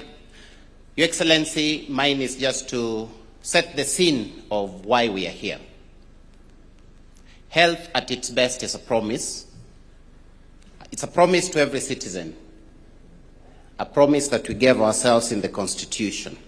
It's a promise that we've talked about for more than 60 years, and it's a promise that year after year we want to give ourselves as a service. But at its best, it's a promise that you don't know when the calamity will hit. Most of us seated here or outside may be healthy. You don't know when the health need will come. Under the leadership of Your Excellency, the President, you have established reforms to turn that promise into a service, and to turn that service to be offered in a manner that does not ruin families financially, and in a manner that does not facilitate families or loved ones to die from causes that we can prevent. Your Excellency, that is the reason why you have directed that we come together as a nation so that we can unveil those reforms that you have established, from the policies to the legislative framework, to the implementation agencies, and to the deliveries. Your Excellencies, you've kept telling us that health should not be a privilege. It should be a right. It's a right that has been enshrined in the Constitution, Article 43, Part 2 of the Constitution. Your Excellency, it's now my opportunity to welcome everyone to this discussion as we unveil the reforms that have been delivered. And those reforms that have been delivered so that health is given as a right, so that we turn the promise into a service. Your Excellency, with those very few remarks, I would like to invite my colleague, Principal Secretary Mary Mudhoni, to take over the program, and all of us feel much welcome to the Kenya Health Summit. Thank you very much na karibuni sana. Asante sana PS Oluga, Your Excellency, the President of the Republic of Kenya. Global partnerships and multilateral cooperation are the bedrock and the resilient health systems. Together with our international allies, we are translating health security policies into actionable realities that probe communities across borders. At this juncture, Your Excellency, allow me to invite Gary Connell, the resident coordinator of the United Nations. A round of applause for Gary.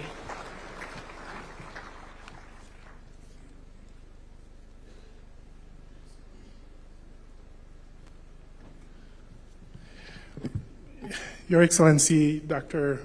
William Samoei Ruto, President of the Republic of Kenya, Your Excellency, the Deputy President, the Prime Cabinet Secretary, the Honorable Speakers of the Senate and the National Assembly, Cabinet Secretary for Health, Chairperson of the Council of Governors, Excellencies, Governors, Honorable Members, distinguished delegates, and above all, the health workers and community representatives in this hall today.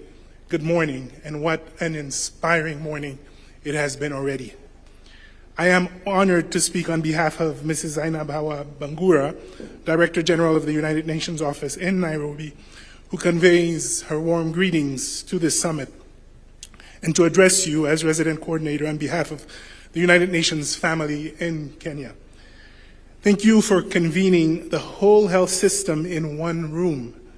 The national government and the counties, parliament, health workers, communities, faith-based and private institutions, academia, and partners. No single institution can deliver health. And a summit that begins from that truth, in my view, begins extremely well. The theme you have chosen, reforms delivered, health as a right, sets a demanding standard, and I believe the right one. It builds on the premise that a right is not measured in the law that proclaims it. It is measured in the life of the person who actually claims it.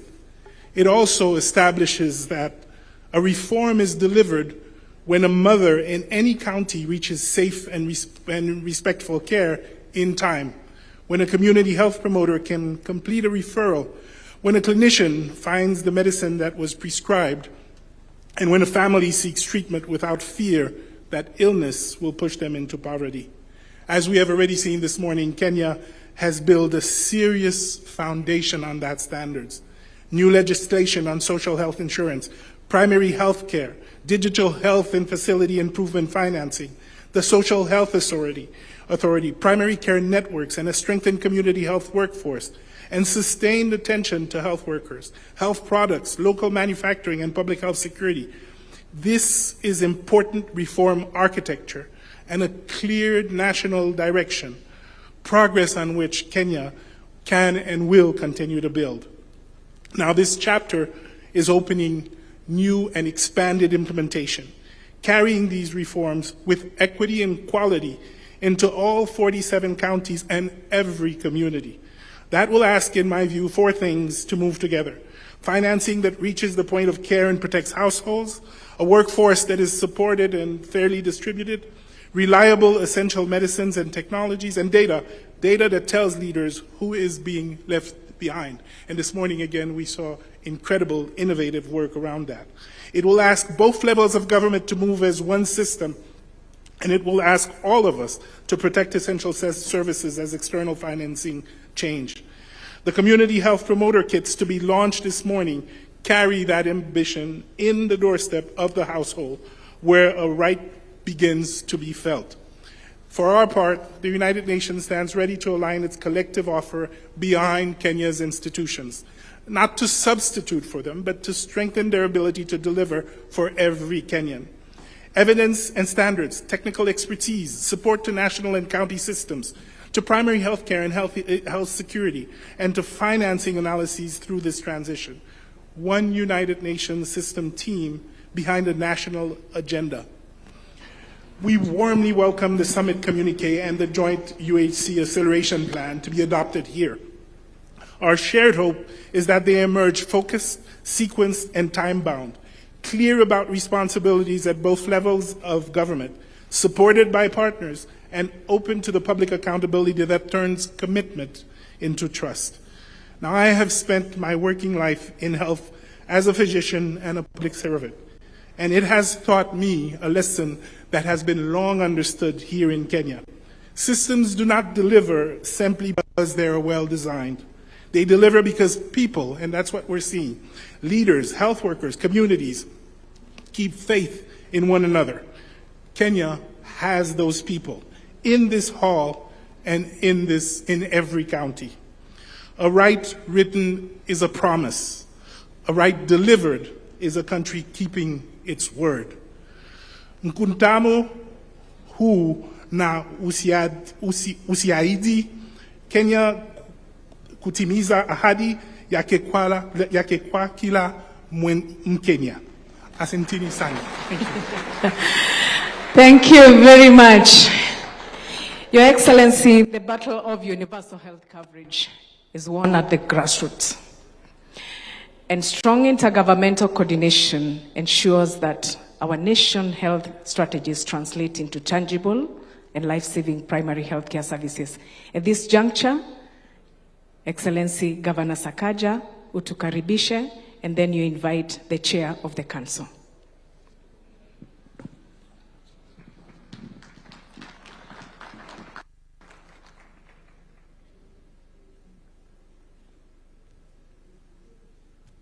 Your Excellency, the President of the Republic of Kenya, Deputy President, allow me to acknowledge the protocols that we've established, ministers, colleagues, governors, and development partners, and everybody who is here. Mine is very simple, to welcome you to what I believe is one of the most consequential summits that have been held in this country, the Health Summit. Karibuni, Nairobi. Your Excellency, we have seen a true transformation in the health sector, and I can say it with authority as a governor. In many aspects, over the next 2 days, we'll have opportunities to go into the details of this transformation from our primary care networks, where we have, CHPs. In Nairobi, we have 7,820, covering 780,000 households, to the provision of essential services, Your Excellency, reduction of maternal mortality. Hospitals like Pumwani, which would be on the news every day for the wrong reason, have now 0% maternal mortality out of 16,500 deliveries. Your Excellency, we've seen hospitals like Ruto doing 100 deliveries in a month now. New maternity services in Kayole 2, in Mathare North, across the city. The story of the health transformation is something to talk about. We have facilities that would get 100,000 shillings in 2 years. In a year, getting 4 million shillings a month, allowing them to invest in healthcare and to invest in serving our people. Your Excellency, allow me to conclude by saying, because we'll get into all these details, today it was really just to welcome us all. Our Constitution has been hailed as being one of the most progressive on the continent. It has mainly been hailed as being progressive because of the kind of rights. The first generation rights, Your Excellency, are civil liberties, where government is asked to step back to allow people to have the right to do a number of things. But the second generation rights are what we call positive obligations. Positive obligations require government to actually do something. When people talk about constitutionalism in this country, constitutionalism is not just about maandamano or making noise. Constitutionalism is about fulfilling the Constitution. The right to health would not fulfill itself. It has to be designed. It has to be planned. It has to be thought out. There has to be legislation. The right to housing will not deliver itself. It has to be planned for. And Your Excellency, I can say, and I dare say, if there has been a leader who has fulfilled the Constitution of the Republic of Kenya, it is William Samoei Ruto, by these actions that you've taken. So people should not romanticize and preach on pulpits about Katiba. This is what Katiba is. Giving that right to every Kenyan, that health is no longer a privilege for the few. It is not a privilege for those who have money. That just because one person gets unwell, families have to sell their livestock, to sell their investments. What you're doing, Your Excellency, I believe this will be one of your most enduring legacies, the transformation of healthcare in our country. And I think our president deserves applause for what he's been able to do. Your Excellency, we are proud in Nairobi, in SHA. Mheshimiwa Moses Kuria was giving me an analogy because of the numbers we have. The most tech-savvy country in the world is Estonia, where we go to benchmark. The people registered in Nairobi and SHA are 2 times the population of the whole of Estonia. More than 3 million people registered and more than 1 million actively paying every month. And through the DHA dashboard, I can see who is self-employed, who is employed, and how they are doing. So we really thank you and want to really congratulate Mheshimiwa Duale. You have really led the way in healthcare. Your PSs, Oluga, who we are very proud of as Nairobi, and PS Mary Mudhoni. Allow me to also salute the thousands of community health promoters across the country who are bringing healthcare to the people. Before, we used to tell the people to go to hospital. These days with the CHPs, the hospital is going to the people. And that has reduced greatly the cost of health service delivery in this country.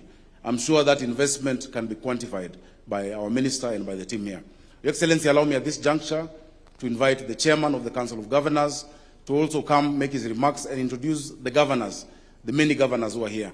Your Excellency, we have members of parliament, we have senators I can see, we have members of the National Assembly. I hope at some point they'll also get full recognition and introduction by the minister as he comes. Tupigie chairman wetu makofi tafadhali.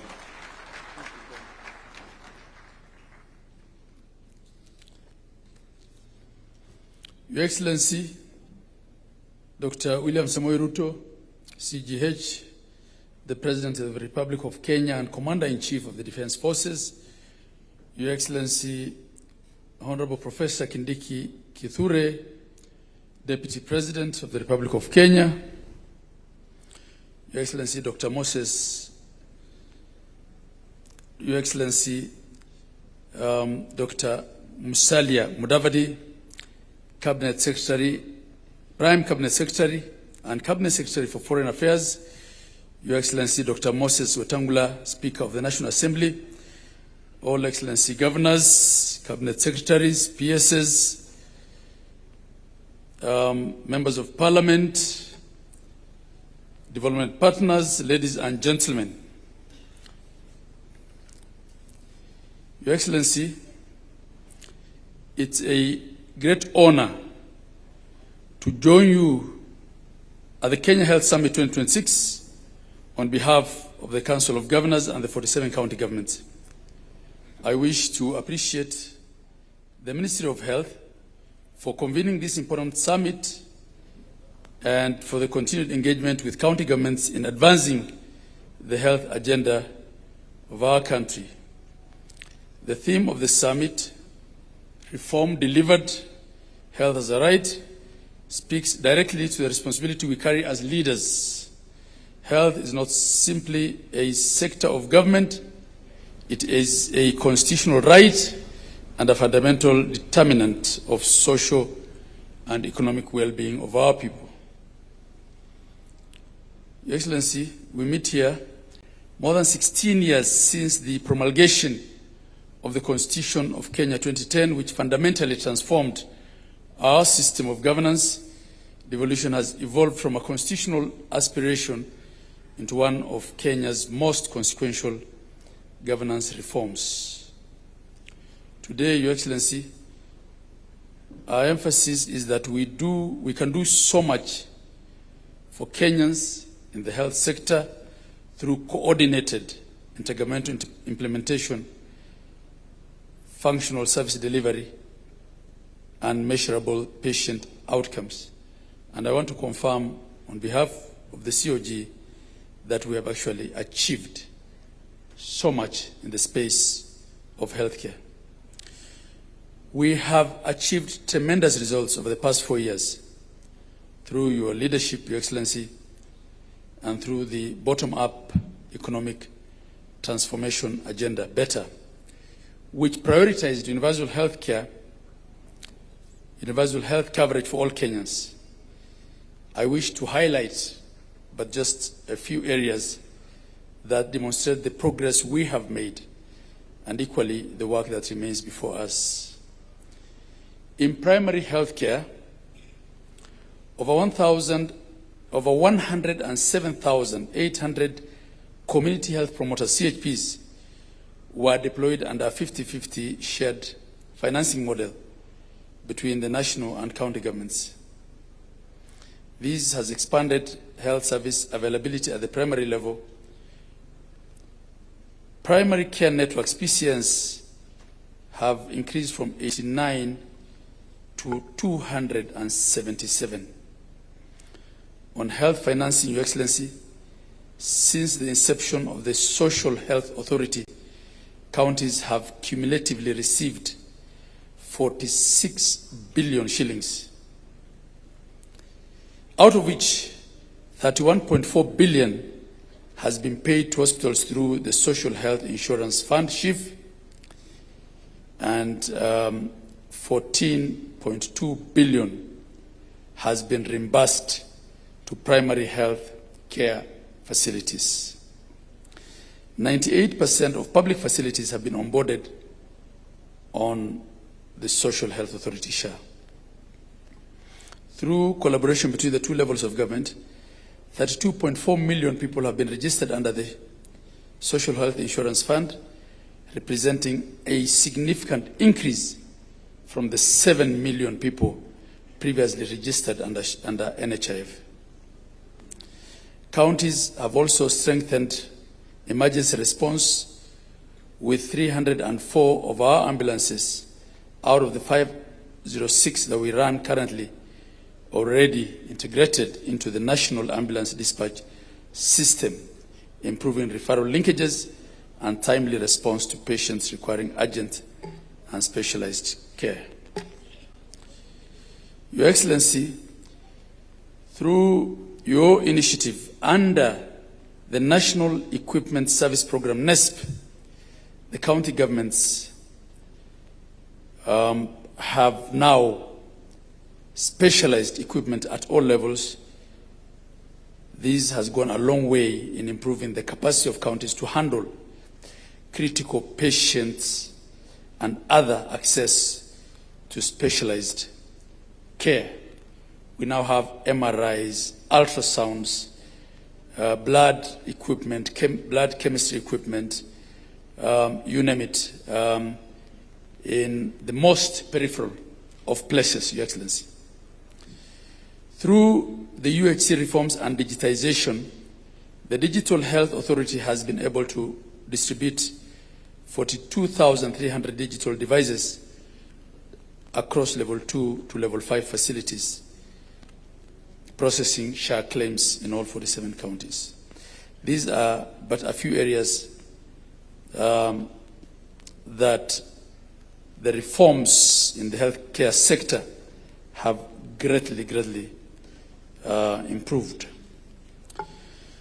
Your Excellency, this summit is about consolidating gains, celebrating what we have achieved, taking stock, and charting out the way forward on what else needs to be done. We acknowledge certain challenges, especially in workforce gaps and industrial relations, and together we will work to solve those.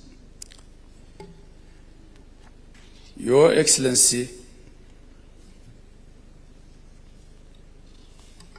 as the Council of Governors and the 47 county governments, we reaffirm our commitment to working with the national government, development partners and the private sector, civil society, health workers and communities to consolidate the gains thus far and to address the gaps that remain, as I said. Let this summit mark a renewed phase of cooperative governance, shared accountability, and accelerated implementation. Let's build on what has worked, confront what has not, scale innovation emerging from both the national and counties, and ensure that our reforms are felt where it matters, as it's already happening. Together, let's deliver a resilient, equitable, responsive, people-centered health system where quality healthcare is not a privilege but a right for every Kenyan in every county and at every level of care. Your Excellency, I want to conclude by observing that I have had politicians out there saying that the first thing they will do if they get into office is to scrap SHA.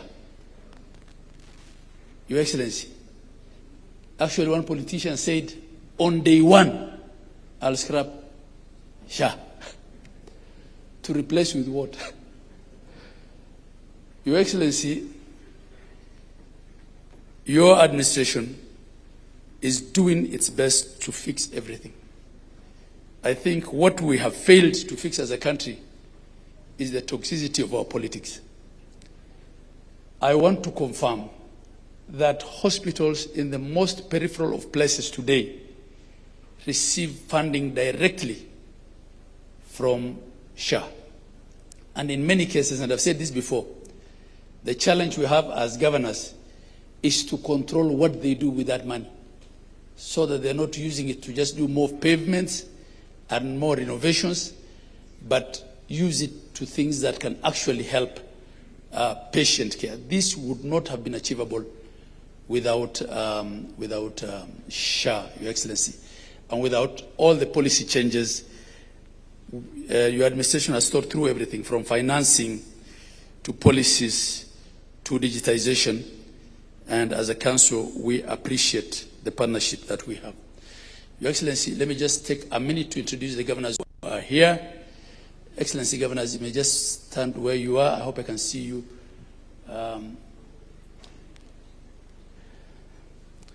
Thank you very much. From the very end there, we have Professor Barchok, Governor Bomet.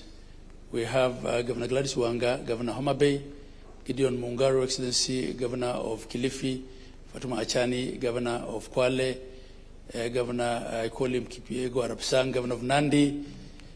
We have Governor Simba Arati. We have our Chair of Health, Governor Abdul Samad Sharif Nasir. And we have Governor Wesley Rotich, Governor of Elgeyo Marakwet. And we have Governor of Nairobi, our host.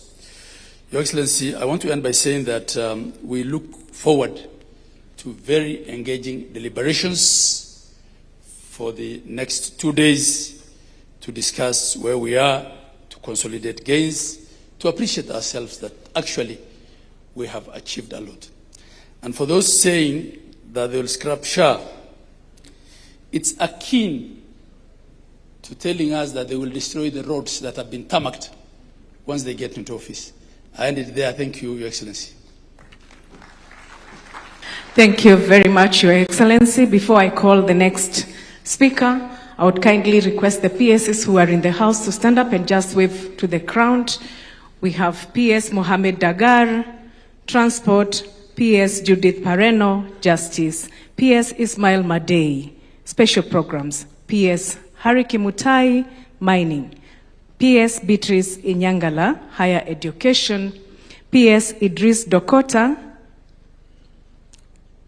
Cabinet Affairs, PS Joel Oromonyang, Public Works, PS Ann Wangombe, Gender Affairs, PS Karen Agengo, Children's Services, PS Cyril Wagunda, Public Investment, PS Joseph Mutari, Social Protection, PS Aurelia Rono, Parliamentary Affairs, PS Abubakar, Investment, Susan Mangeni, MSME, and PS Jacobs Fikirini, Youth Affairs.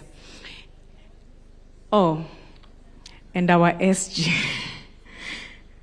Solicitor General for the Government of Kenya.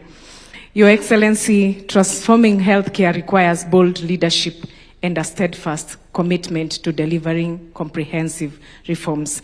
I now would wish to, it's my distinct honor to invite my Cabinet Secretary, Honorable Aden Duale, the Cabinet Secretary for Health. A round of applause.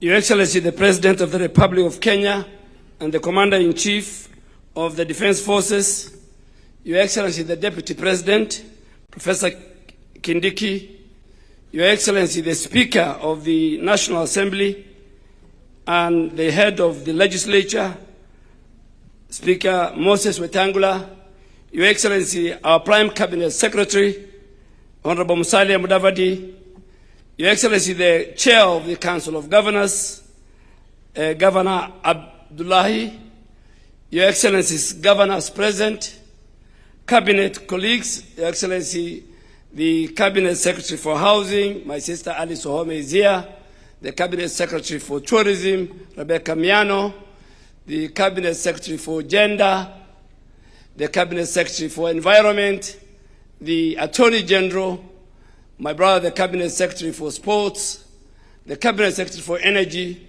the Cabinet Secretary for Education, the Cabinet Secretary for Water and Irrigation, and the Cabinet Secretary for Labor. Your Excellency, allow me also to recognize the chairs of our Parliamentary Health Committee, the Senator Mandago, the chair of the Health Committee from the Senate, and the entire leadership, Dr. Nyikal, the chair of the National Assembly Health Committee. Your Excellency, allow me also to recognize the entire leadership of the Ministry of Health at the national level. Allow me also to recognize the entire leadership from the CECs of our entire 47 counties who are present here, civil society representatives, NGOs in the health sector, our development partners in the health sector, our diplomatic representatives who are here, a number of diplomats are here. Your Excellency, the heads of health agencies, health workers, citizens who are here this morning, allow me to welcome you and every delegate to the Kenya Health Summit 2026. This is the largest gathering, Your Excellency, of Kenya's health sector ever convened in this republic, and it is fitting that it takes place under the theme that is a statement of fact rather than a wish. Reform delivered, health as a right. Your Excellency, in August of 2022, the people of Kenya were offered a choice. They were not offered slogans. They were offered a plan, written down, published, in which universal health coverage stood as one of the 5 pillars of our national transformation. Kenyans read that plan and they give it their mandate by electing you as their 5th president. 4 years later, we have come to this hall to do something that is rare in the politics of our country and in our region. We have come to place that plan side by side with a record and to invite the whole country to compare the two. And I want to say something about why this was possible, because it is not a technical story we want to say. It's also a political one. Every government that has ever governed Kenya knew what was wrong with our healthcare system. The diagnosis was never a secret. But it is said in reports. It was found in commissions. It was found in expert panels, in the exit notes of the departing officials, including presidents. But what was missing was also never the analysis.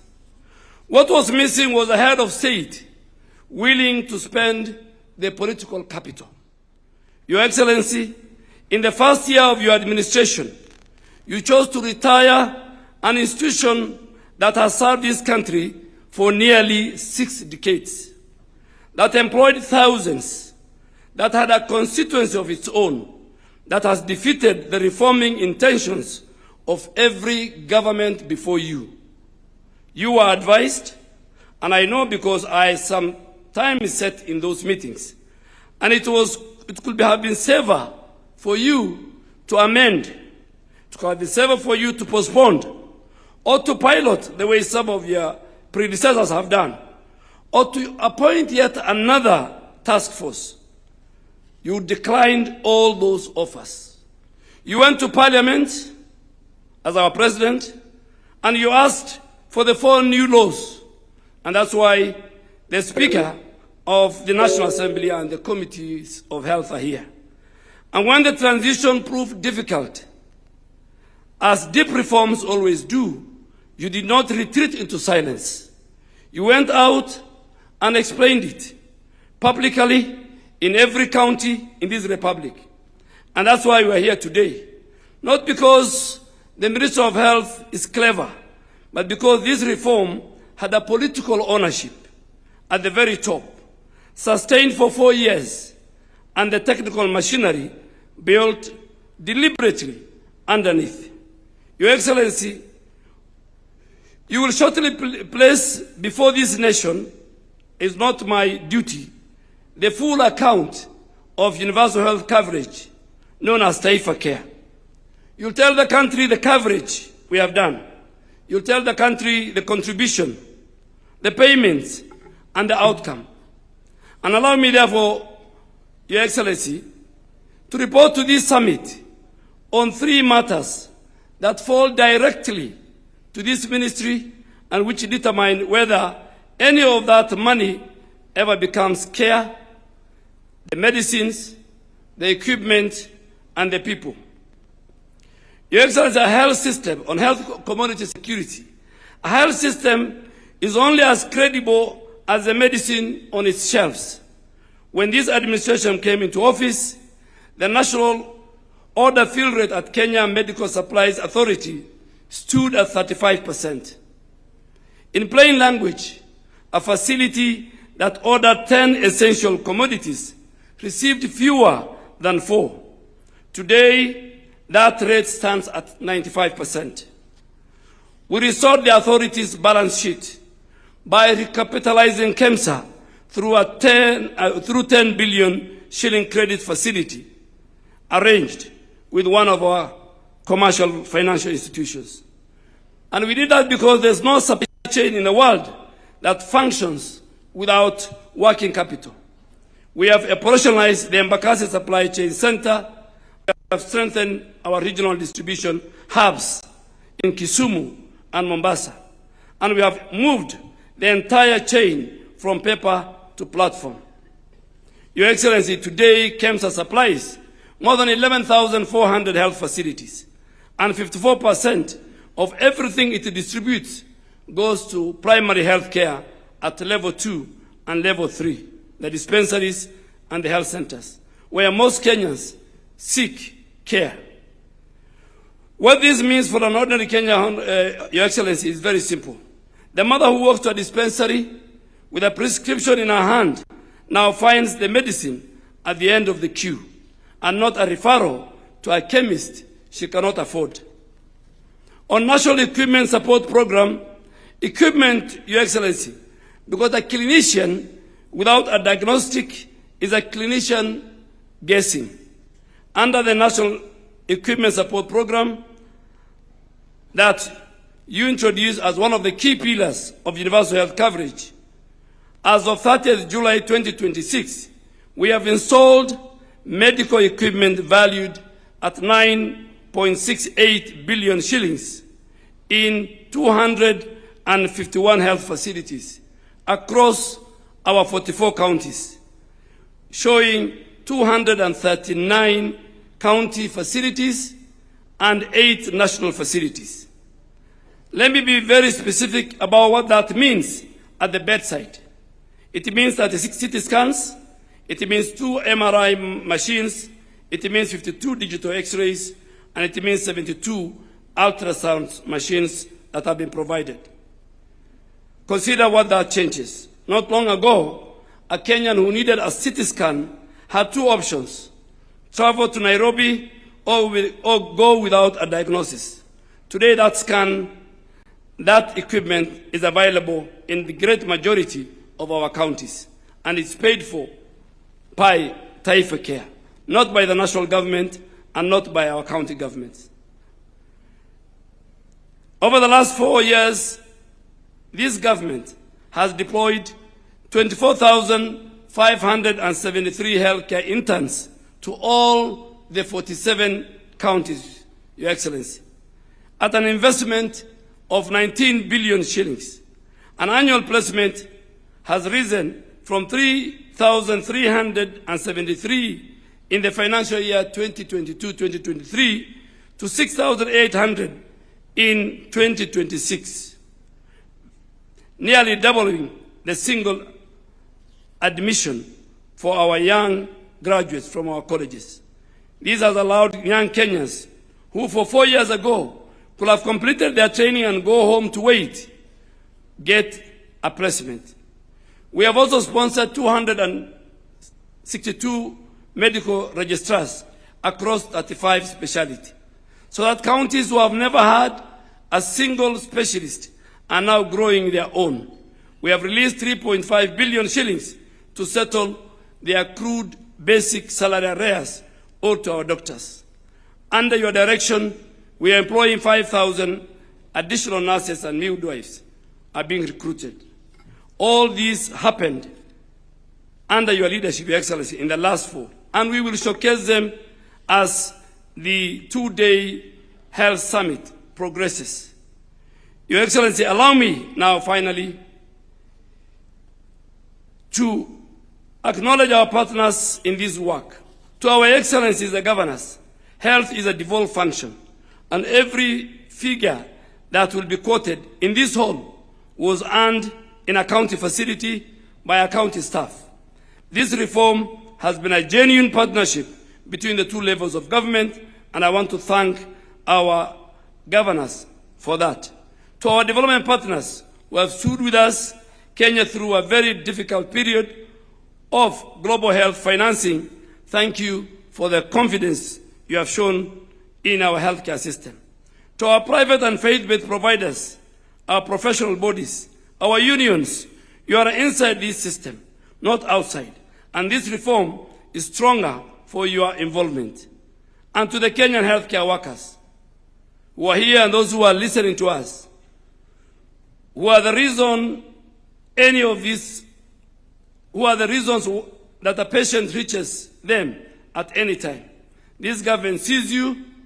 Tomorrow, this summit devotes an entire plenary to your future. Over the next 2 days, Your Excellency, we will do an examination of our healthcare financing, primary health care and community health, human resource for health, health products and technologies, health security, digitization of the healthcare system, and our specialized and referral services.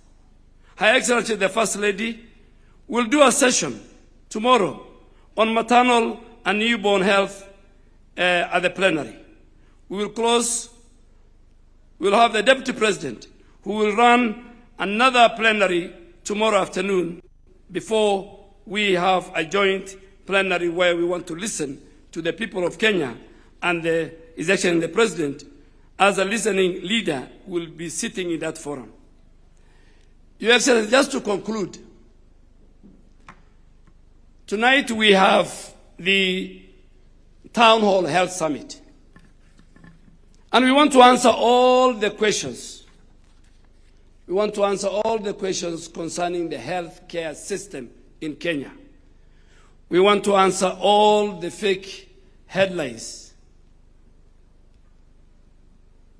for 4 hours. Because as I said, we had a plan, and now we are presenting the record so that the people of Kenya can compare what we promised, what we planned, and what we have delivered as of now.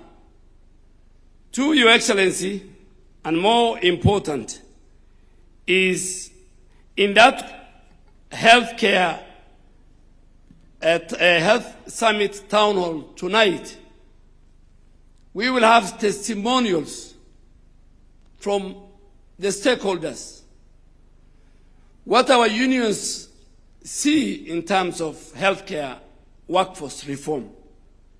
Our patients, professional associations like Kenya Medical Association, and many others.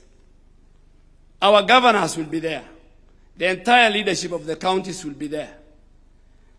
But Your Excellency, just to answer some of the basic questions that we have been asked,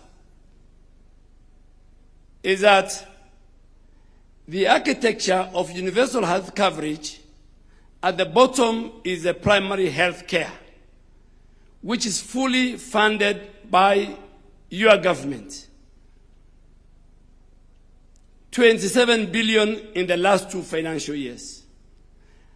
19 billion in this financial year. Why do we invest in primary health care? We invest in primary health care because 70% of the disease burden in our country is at the primary health care. And Your Excellency, with those many, many remarks, it's my honor and duty to invite the Speaker of the National Assembly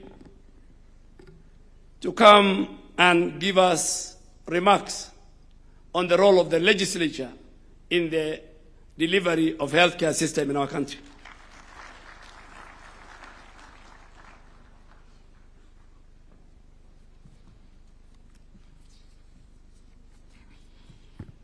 Your Excellency, the President and Commander-in-Chief of our Defense Forces, Your Excellency, the Deputy President, and all established protocols followed, I'm here and I'm honored to address this health summit on behalf of Parliament. Your Excellency, over these 2 days, delegates will speak of hospitals, will speak of funds, will speak of medicines and equipment, will speak of systems, will speak of outcomes.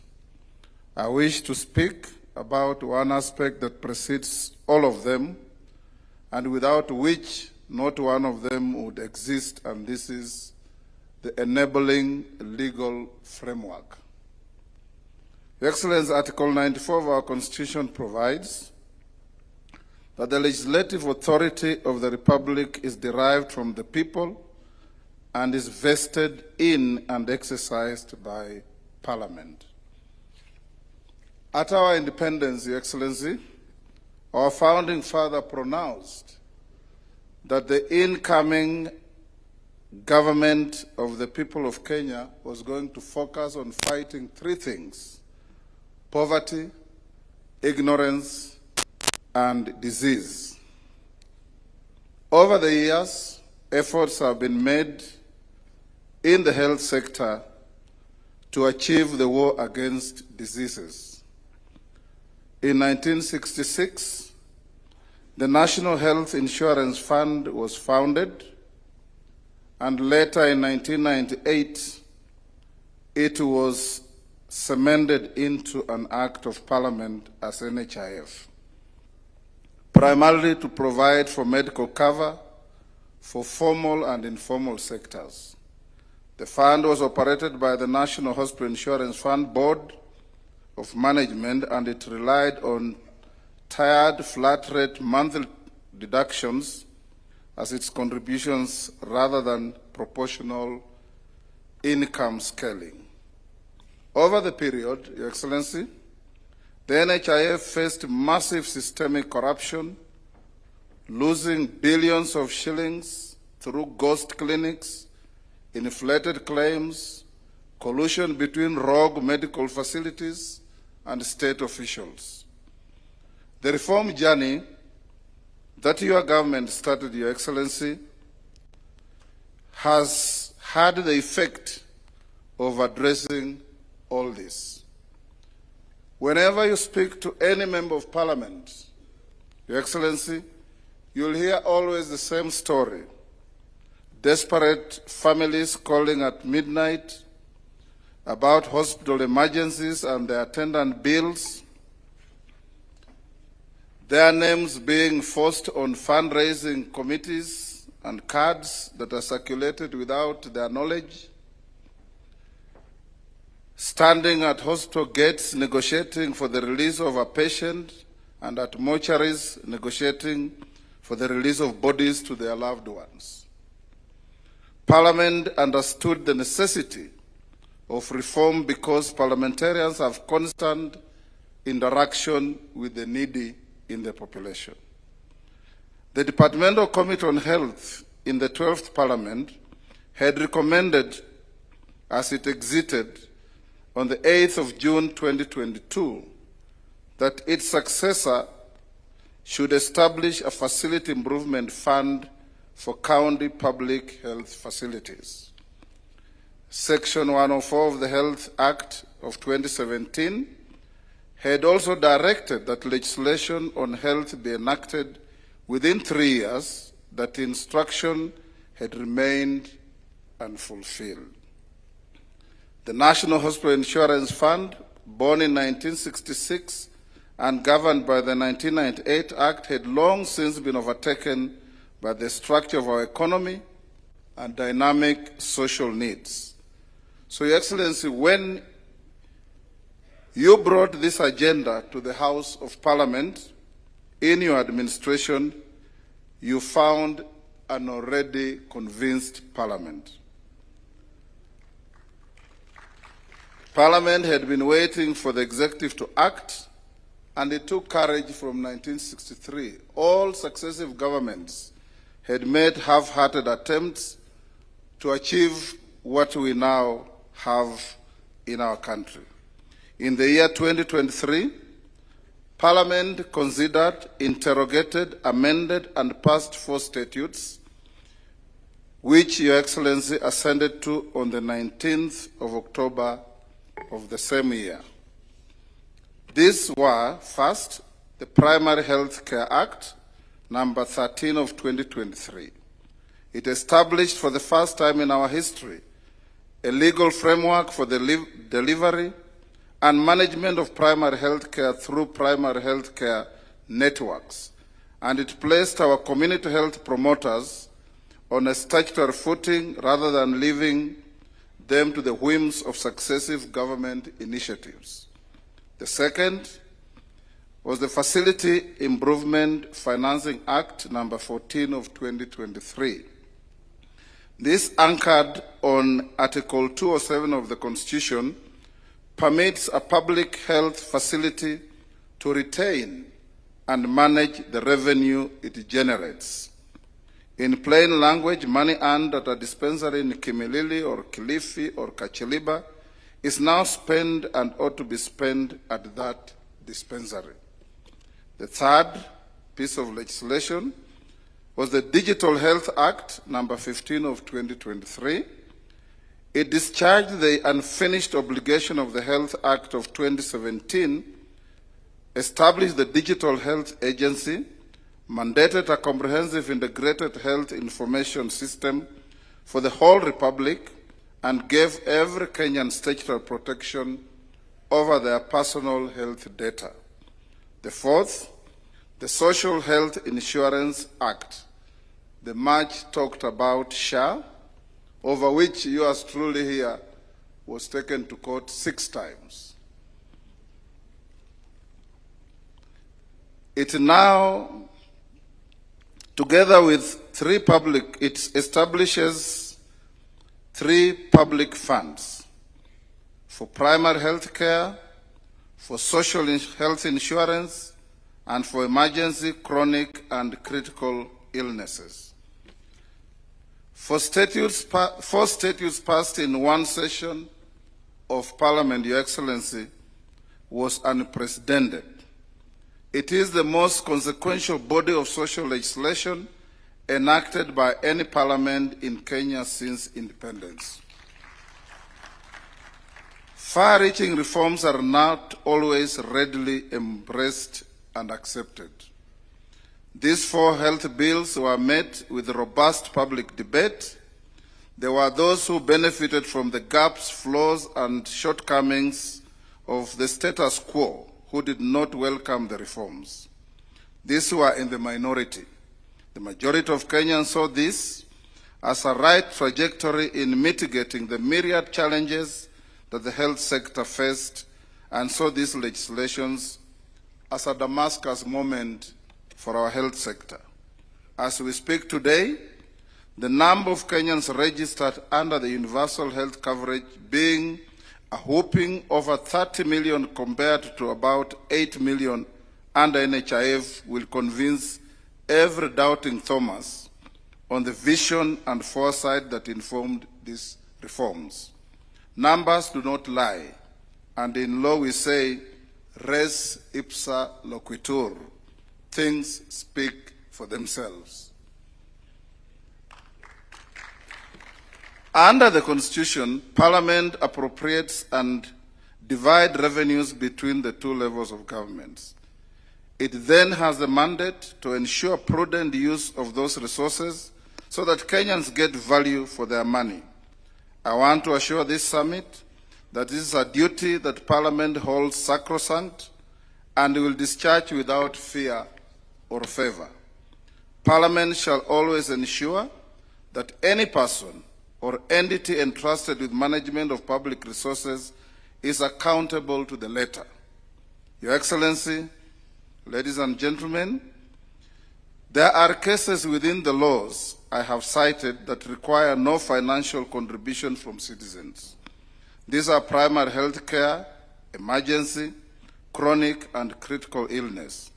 That notwithstanding, the law has set out the primary health care fund and emergency illness and critical health care fund, which are financed from parliamentary appropriations. Even in such cases where ordinary citizens do not directly pay for those services, the funds draw the money from taxpayers' purse, while the degree and extent of responsibility must remain the same. Your Excellency, ladies and gentlemen, with all these good legislative reforms, questions are constantly raised by members of Parliament on issues that this summit needs to address.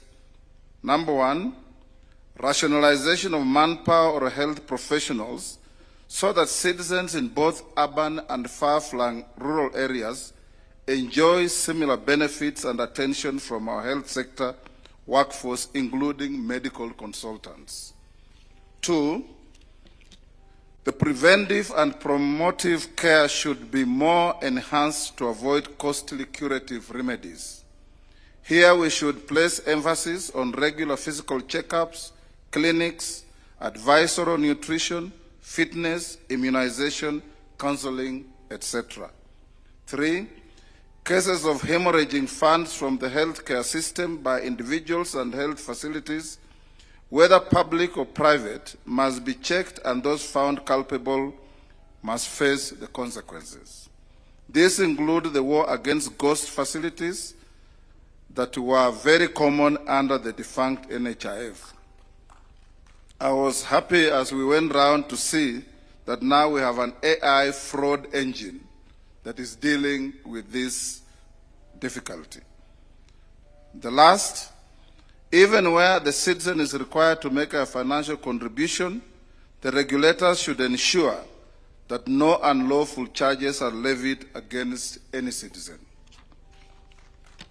Your Excellency, distinguished delegates, ladies and gentlemen, as I conclude, I want to assure this summit that Parliament will discharge its responsibility to keep the health sector buoyant in our country. We will appropriate sufficient funds subject to the size of the envelope available and other national requirements. We will ensure appropriate funds are put to proper use, and together with the Auditor General, we will discharge these functions fully. We will remain open and ready to support the government with continuing legislative reforms to better existing laws and regulations and to give full meaning to health-related provisions in our Constitution and for the benefit of our country. I thank you.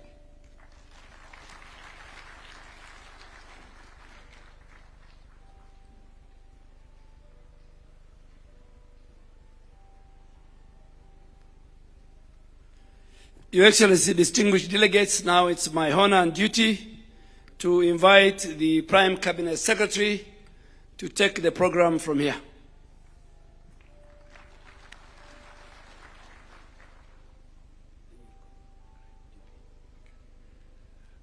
Your Excellency, the President of the Republic of Kenya, Dr. William Samoei Ruto, Your Excellency, the Deputy President, Professor Kithure Kindiki, Speaker of the National Assembly, Chair of the Governors, and all governors present, my colleague ministers, colleagues in the public space, members of the private sector, medical practitioners, distinguished ladies and gentlemen. Your Excellency, mine will be very brief. This summit is extremely significant. It is a summit that has brought us here so that we can acknowledge a very important thing. That is that the transformation, the delivery in our health system today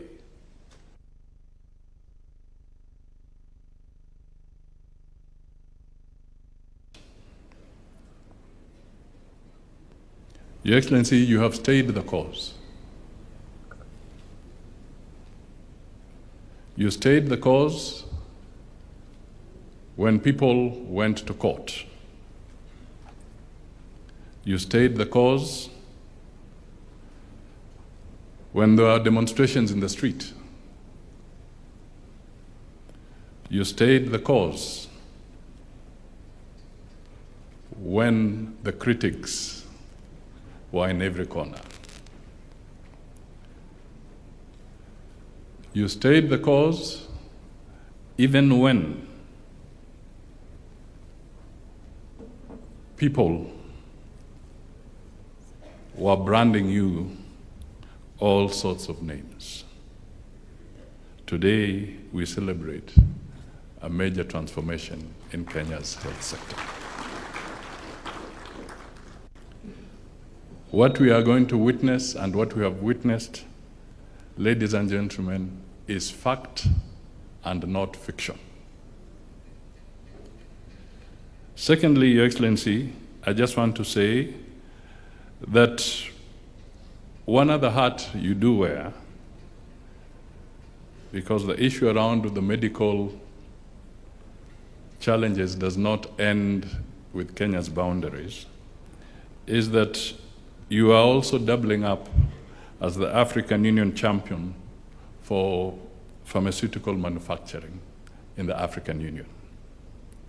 Again, a journey that moves beyond Kenya's boundaries to the continental realm, where you have to aggressively support and help transform matters medical on the African continent. Your Excellency, even in the middle of challenges, you have stood out to make sure that Kenya remains a responsible member of the international health fraternity, WHO and other international obligations.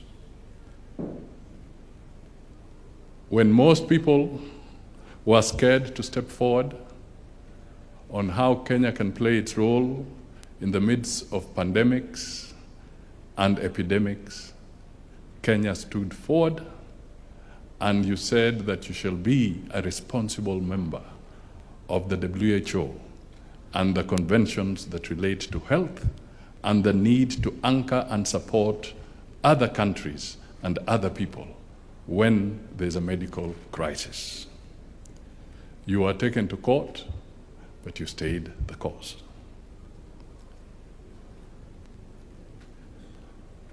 Your Excellency, Kenya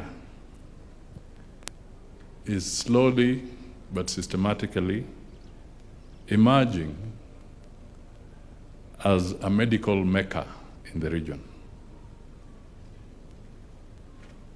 The investment that the Ministry of Health is putting in place through the leadership of Duale and his team, the forthrightness, the consistency you have put forward on matters health is systematically and surely transforming Kenya into a medical hub in the region, and that is something that we all need to cultivate and be proud of. Finally, Your Excellency, Kenya Kwanza, the nation first, the citizens first. Your message around the health sector is clearly a very, very critical plank and message that you will have nothing stopping you as long as you are focused on making the citizen come first in this country. We salute you. We also recognize that this is another classic example of perfect partnership between the national government and the county governments. This is a devolved function, but it is a partnership between the national government and the county government. I'm emphasizing this, Your Excellency, because there are times when you say that you want a partnership about other things between the national government and the county government, people proceed to court, forgetting that even what we are doing is a partnership between the national government and the county government. The two levels of government must work together all the time. Let me end by recognizing members of the diplomatic corps who are present. Those of you in the room, please just rise so that we can acknowledge you. I'll not attempt to go by name or country, but thank you so much. Most of you are not just diplomats here, but you're also partners in this journey. Thank you so much for being present. It is now my honor to invite the Deputy President, Professor Kithure Kindiki, to come and make his remarks and invite His Excellency the President.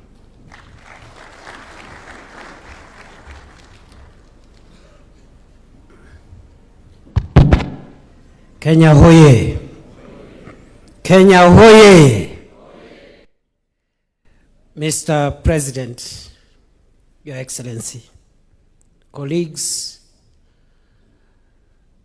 today is an important day for our country. We have struggled since our country was established to create a good country. We have struggled to modernize our country and improve the quality of life of our citizens.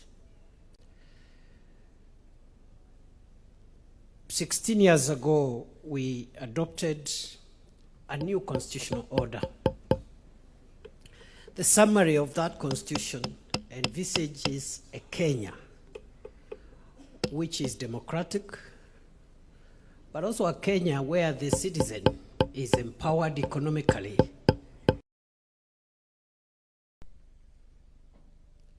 While we have made good progress on the democracy front, I think, Your Excellency, the last 4 years are extremely important for us because for the first time we have started deliberately making the first steps towards realizing a wealthier and healthier Kenya, which is an important component of realizing the dreams of the founders of our nation the makers of our Constitution, and the dream of a Kenya of the future. And so as I sit here to listen, Your Excellency, I relish to see the progress you have enabled us to achieve by carrying the people. Now we are talking of 32.3 million Kenyans covered with a medical insurance cover. This is phenomenal. We are looking at people getting medical advice from their homes and villages through the consequential 107,000 community health promoters, which continue to serve our nation well.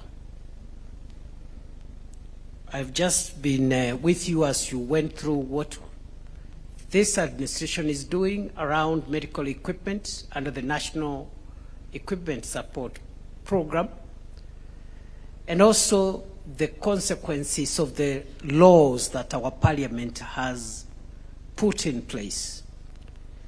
The Primary Health Care Act, the Social Health Insurance Act, the Digital Health Act, the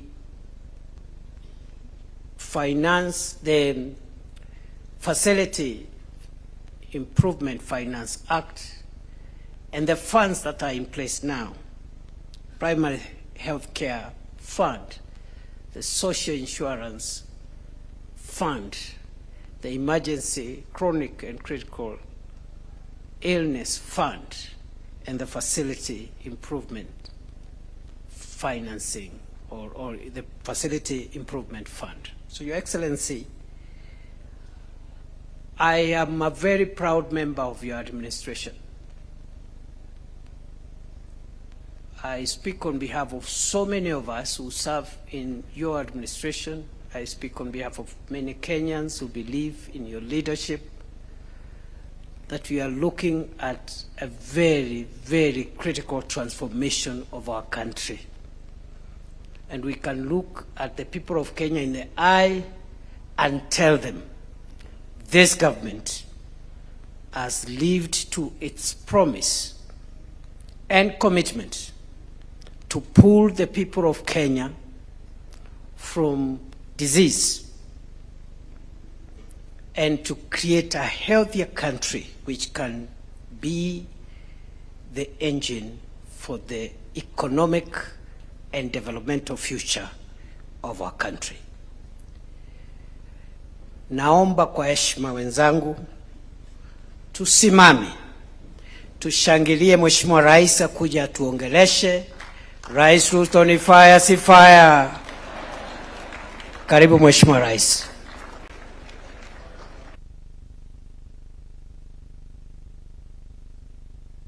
Asante sana Bwana Deputy President. Huyu Deputy President ni fire si fire? Tafadhali tuketi, asanteni sana. Thank you very much. Let's take our seats. Distinguished guests, ladies and gentlemen, there are promises governments make because they are popular. Others because they are convenient. And then there are promises a nation must keep because they speak to who we are and the country we intend to become. Universal health coverage is one such promise. For years, Kenya lived with a contradiction we should never have accepted, that access to health could depend on the size of a citizen's wallet. Illness could force a farmer to sell his livestock or sometimes his land. A mother could exhaust her savings, or a community forced to organize a fundraising simply to keep one of their own alive. Too often, treatment became a debt and sickness a pathway to poverty. That was wrong. It was also unjust. 16 years ago, through Article 43 of our Constitution, Kenyans made a solemn promise to one another. And that promise, the right to the highest attainable standard of health, was inscribed in our supreme law, and that no person shall be denied emergency medical treatment. That is not an aspiration. It is a constitutional command. That command informed the promise we made when I sought your mandate in 2022. Universal health coverage was one of the 5 pillars of our bottom-up economic transformation agenda, because economic empowerment means little when illness can wipe out a family's savings or push citizens into poverty. Yet, by 2022, barely 1 in 4 Kenyans had health insurance, and fewer than 1 in 20 among the poorest households. Millions paid out of pocket, borrowed, sold assets, organized harambes, or simply stayed away from hospital because they could not afford.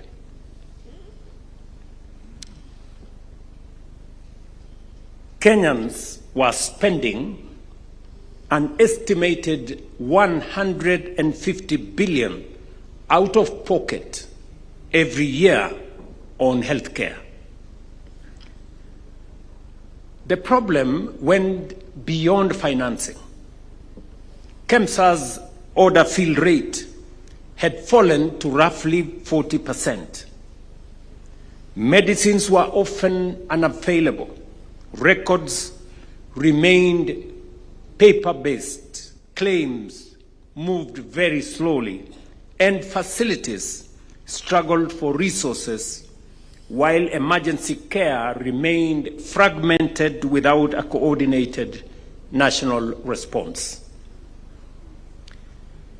We resolved to build that system from the bottom up, not to patch the old one, simply rename it or make another promise about it, but to fundamentally change it.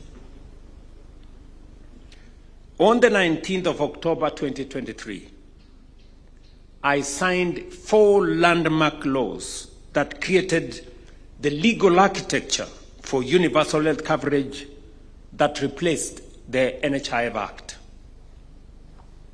The Primary Healthcare Act strengthened preventive and community health care, while mainstreaming the place of our community health promoters. The Social Health Insurance Act replaced NHIF with SHA and established dedicated funds for primary health care, social health insurance, and emergency chronic and illness. The Digital Health Act established an integrated digital health system, and the Facilities Improvement Financing Act enabled public health facilities to retain and reinvest their revenues. Together, they transformed our healthcare in terms of financing, delivered and accounted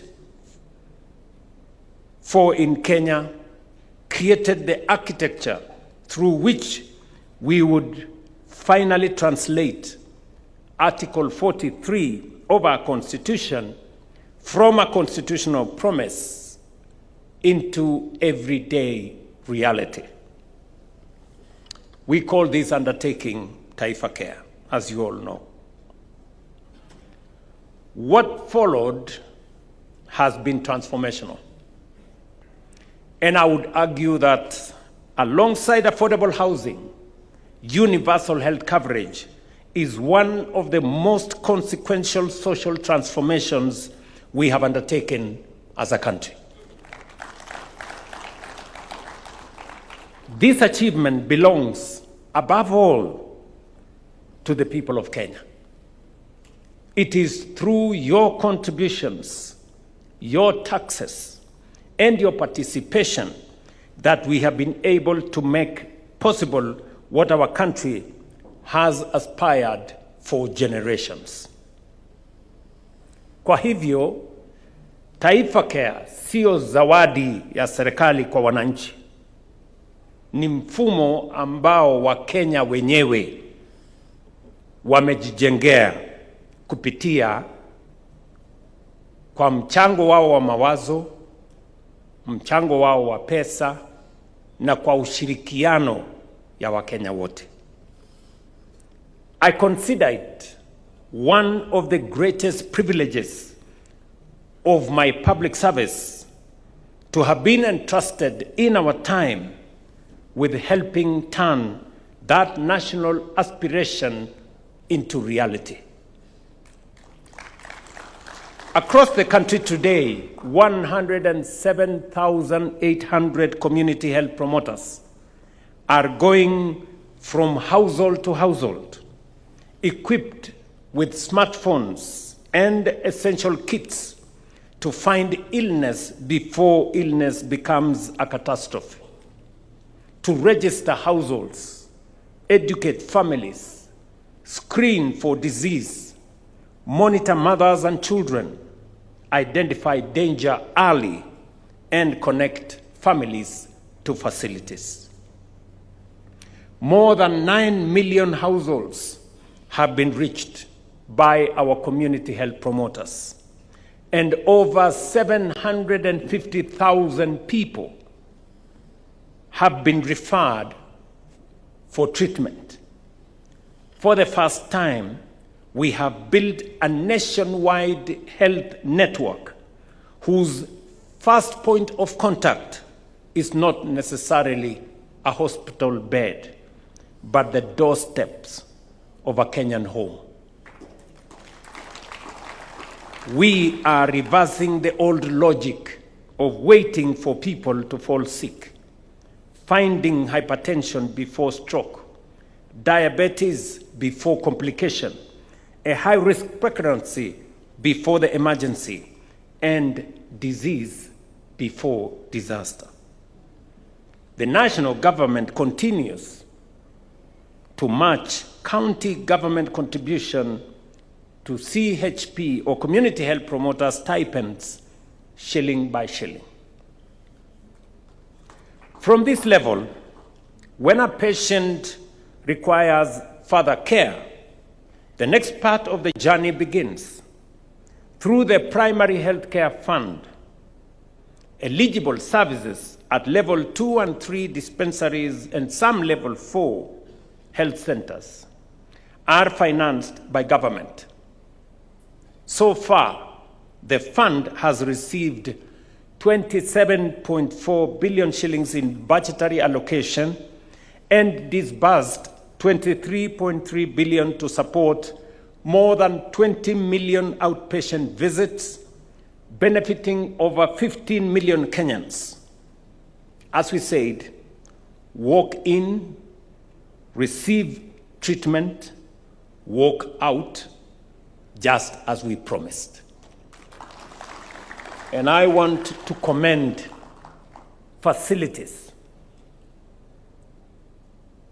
both public and private and faith-based, for working with us on this endeavor. This is a fundamental shift. Prevent what we can, detect what we cannot prevent, treat early what we detect, and refer efficiently what requires specialized treatment. And when a Kenyan requires admission, surgery, or specialized treatment, the Social Health Insurance Fund provides the next level of protection, built on the principle that everyone should contribute according to their means and their ability, but no one should be denied care merely because they cannot afford it. That is why the government of Kenya has sponsored nearly 560,000 vulnerable households, covering approximately 2.2 million Kenyans, while Lipa Sha Pole Pole enables families in the informal economy to contribute progressively according to their circumstances and means. Today, 32.3 million Kenyans are registered with the Social Health Authority. 8 million have received treatment. More than 1.5 million mothers have been supported to deliver safely, and more than 500,000 surgical procedures have been supported and paid for.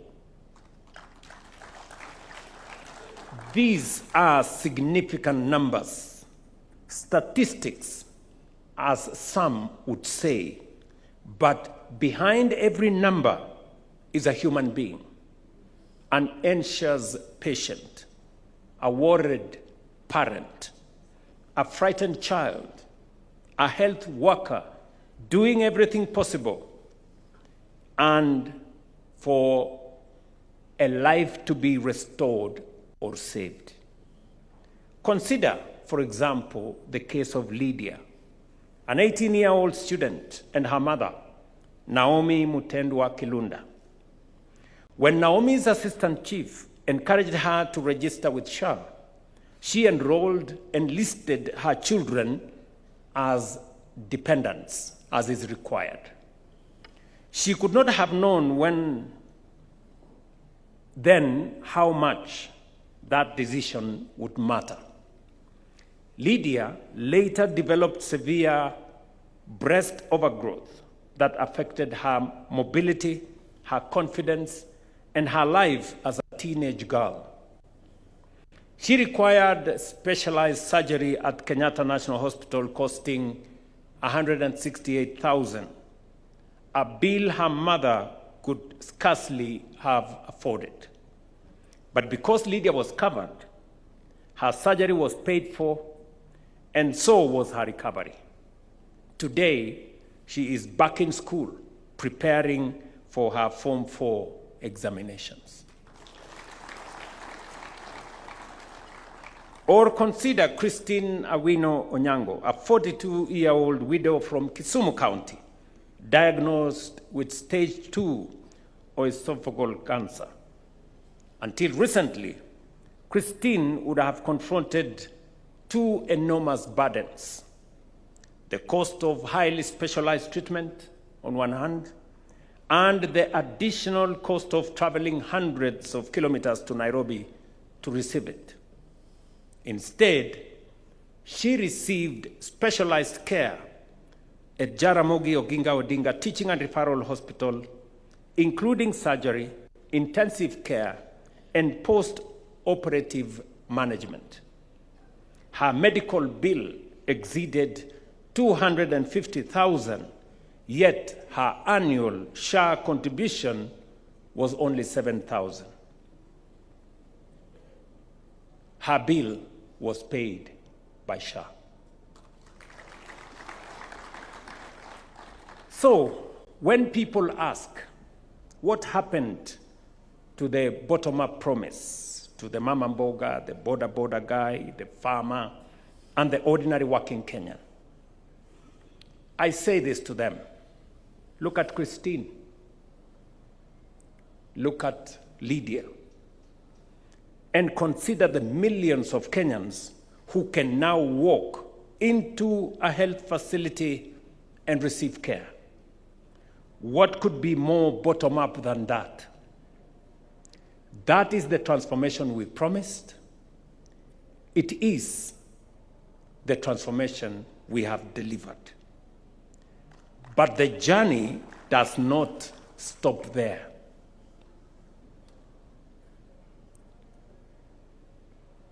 For some Kenyans, treatment is not a single visit, or an admission, or a procedure. Cancer, kidney disease, and other chronic and critical conditions can require care for months or years, with costs capable of overwhelming a family and their entire savings. That is where the next layer of protection comes in: the Emergency, Chronic, and Critical Illness Fund, established to ensure that prolonged or critical illness does not become a sentence to financial ruin. The same fund protects Kenyans when care cannot wait at all, in moments of emergency, when someone collapses, when a child cannot breathe, when there is an accident on our roads, or when a mother develops complications during a delivery. Nobody has time to compare prices, search for telephone numbers, or negotiate deposits. That is why earlier this month, we launched the SHA 922 Lifeline and National Ambulance Dispatch Center. A free call connects a person in distress to emergency care, with evacuation and the first 24 hours of stabilization covered whether or not the patient is registered with SHA.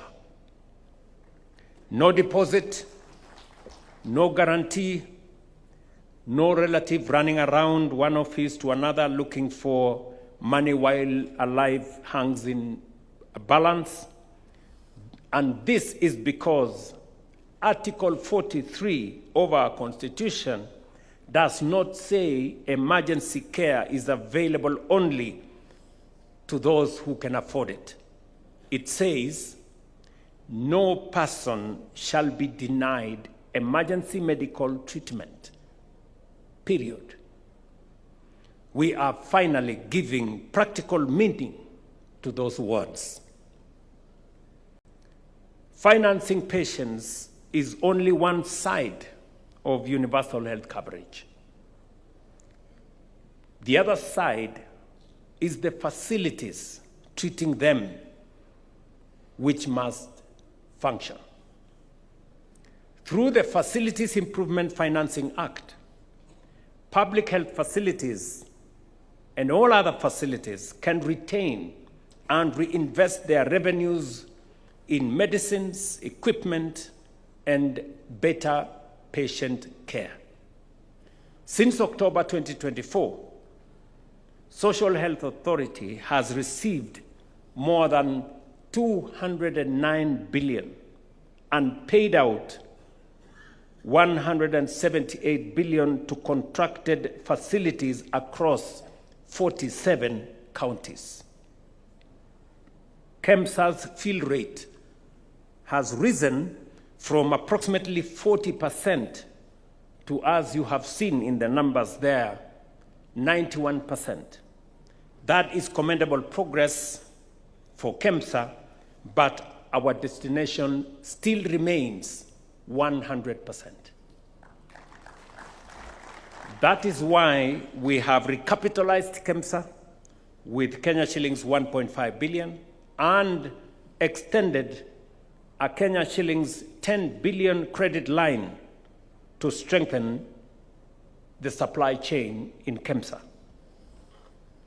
Ladies and gentlemen, digital health is the backbone that holds much of this architecture together. The old system was not only inefficient, but its opacity created opportunities for people to profit from its weaknesses. We had claims for procedures that never happened, fictitious patients who did not exist, inflated bills, and many more. We even encountered the absurdity of claims for the amputation of patients' legs several times, as though the same leg might have somehow grown. That was not healthcare, it was theft. And it was theft from sick people. That is why the Digital Health Act is so important. And you must have seen a huge campaign that was undertaken against the digitization of health. In fact, many headlines were written, sponsored by those who benefited from these schemes as to how expensive it was, how unworkable it was, and how it was assigned to some people and that kind of thing.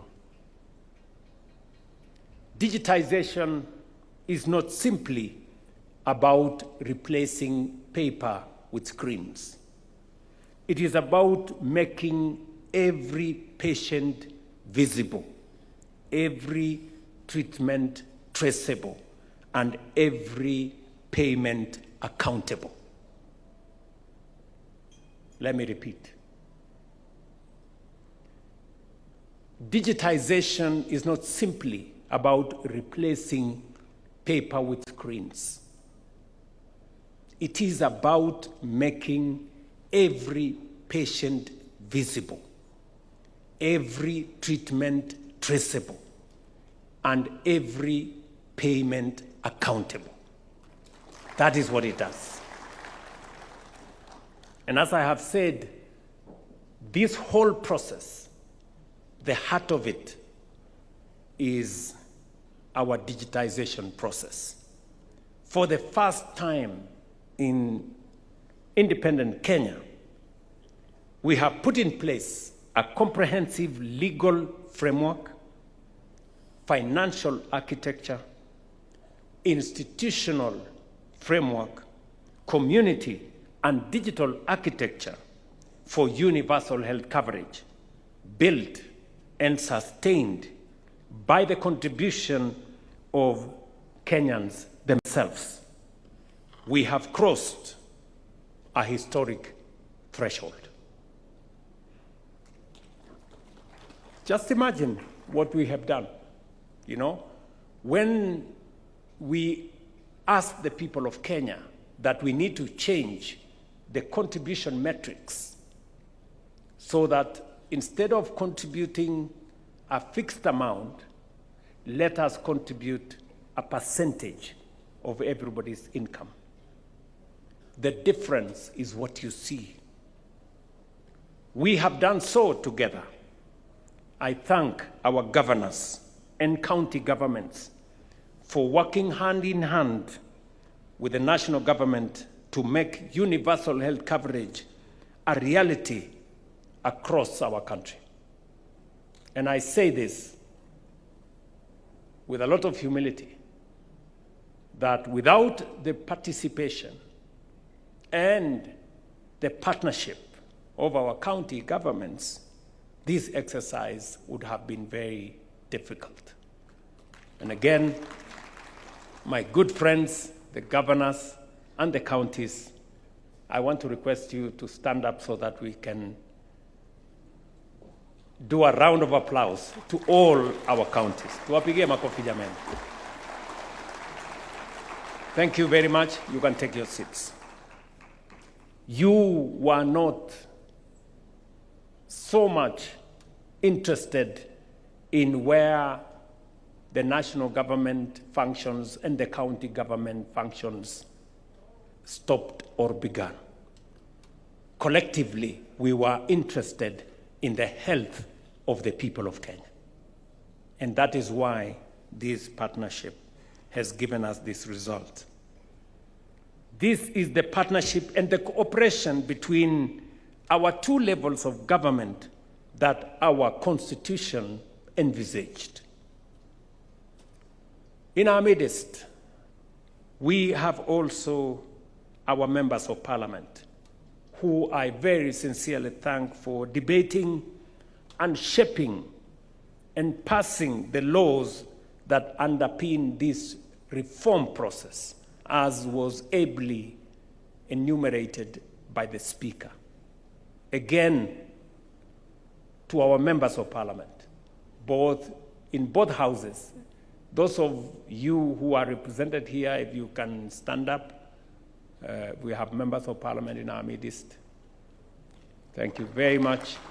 Thank you very much. We have both the chair of the Senate and the chair of the National Assembly in our midst. Asanteni sana. Please pass my regards, best wishes, and thanks to all the members of parliament who, across the aisle, debated these bills, made their contribution in formulating a sound legal framework upon which today we are undertaking this most consequential and transformational program in Kenya. Let me also, in the same spirit, thank my cabinet and principal secretaries. They have put in many hours under the leadership of the Deputy President to streamline and in a very consequential way made proposals on the improvements that were required, that were initially captured in our manifesto and progressively shaped into bills that went to Parliament. Again, Mr. Deputy President and my cabinet team and the principal secretaries behind you, simameni tuwapigie makofi. You guys have done a wonderful job. Asanteni sana. I really appreciate your support. But crossing this threshold does not mean the work is finished. It means the question before us has changed. No longer whether Kenya should pursue universal health coverage. That we have crossed that Rubicon. But how we make it work even better for every patient, at every facility, and in every county. That is the task ahead of us now. And we must be candid. We know that there are areas to improve, including making registration easier, benefits to be made clearer, claims faster, digital systems more seamless, and the quality of care more consistent. Because the ultimate measure of reform is not the laws we pass or the numbers we register, but the experience of every patient in terms of dependable, affordable, and dignified care. That is the measure. And we all know reform is not an event. It is a continuous journey of closing the distance between the promise we made and the experience of every Kenyan who seeks care in all our facilities.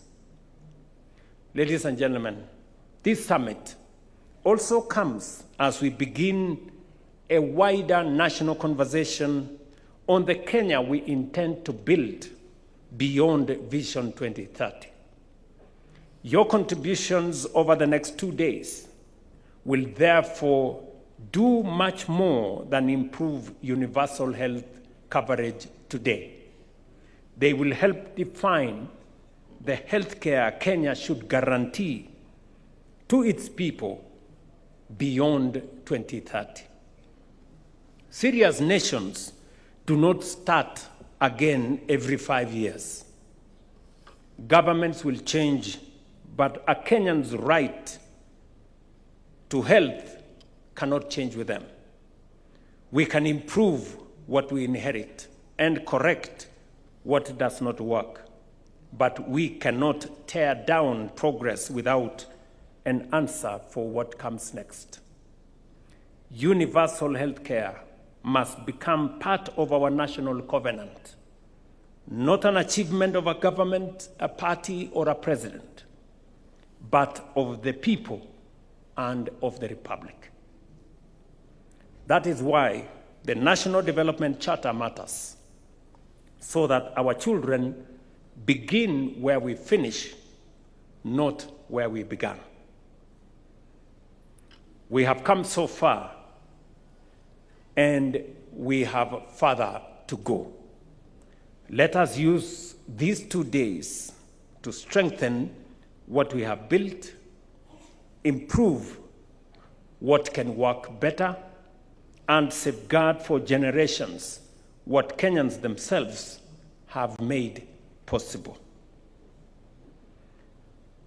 I want to thank all the participants. I am looking forward with great anticipation for the next 2 days, so that we can do a stock take of what we have achieved, agree on areas that need improvement, and consolidate what we have gained into progress that can be built on by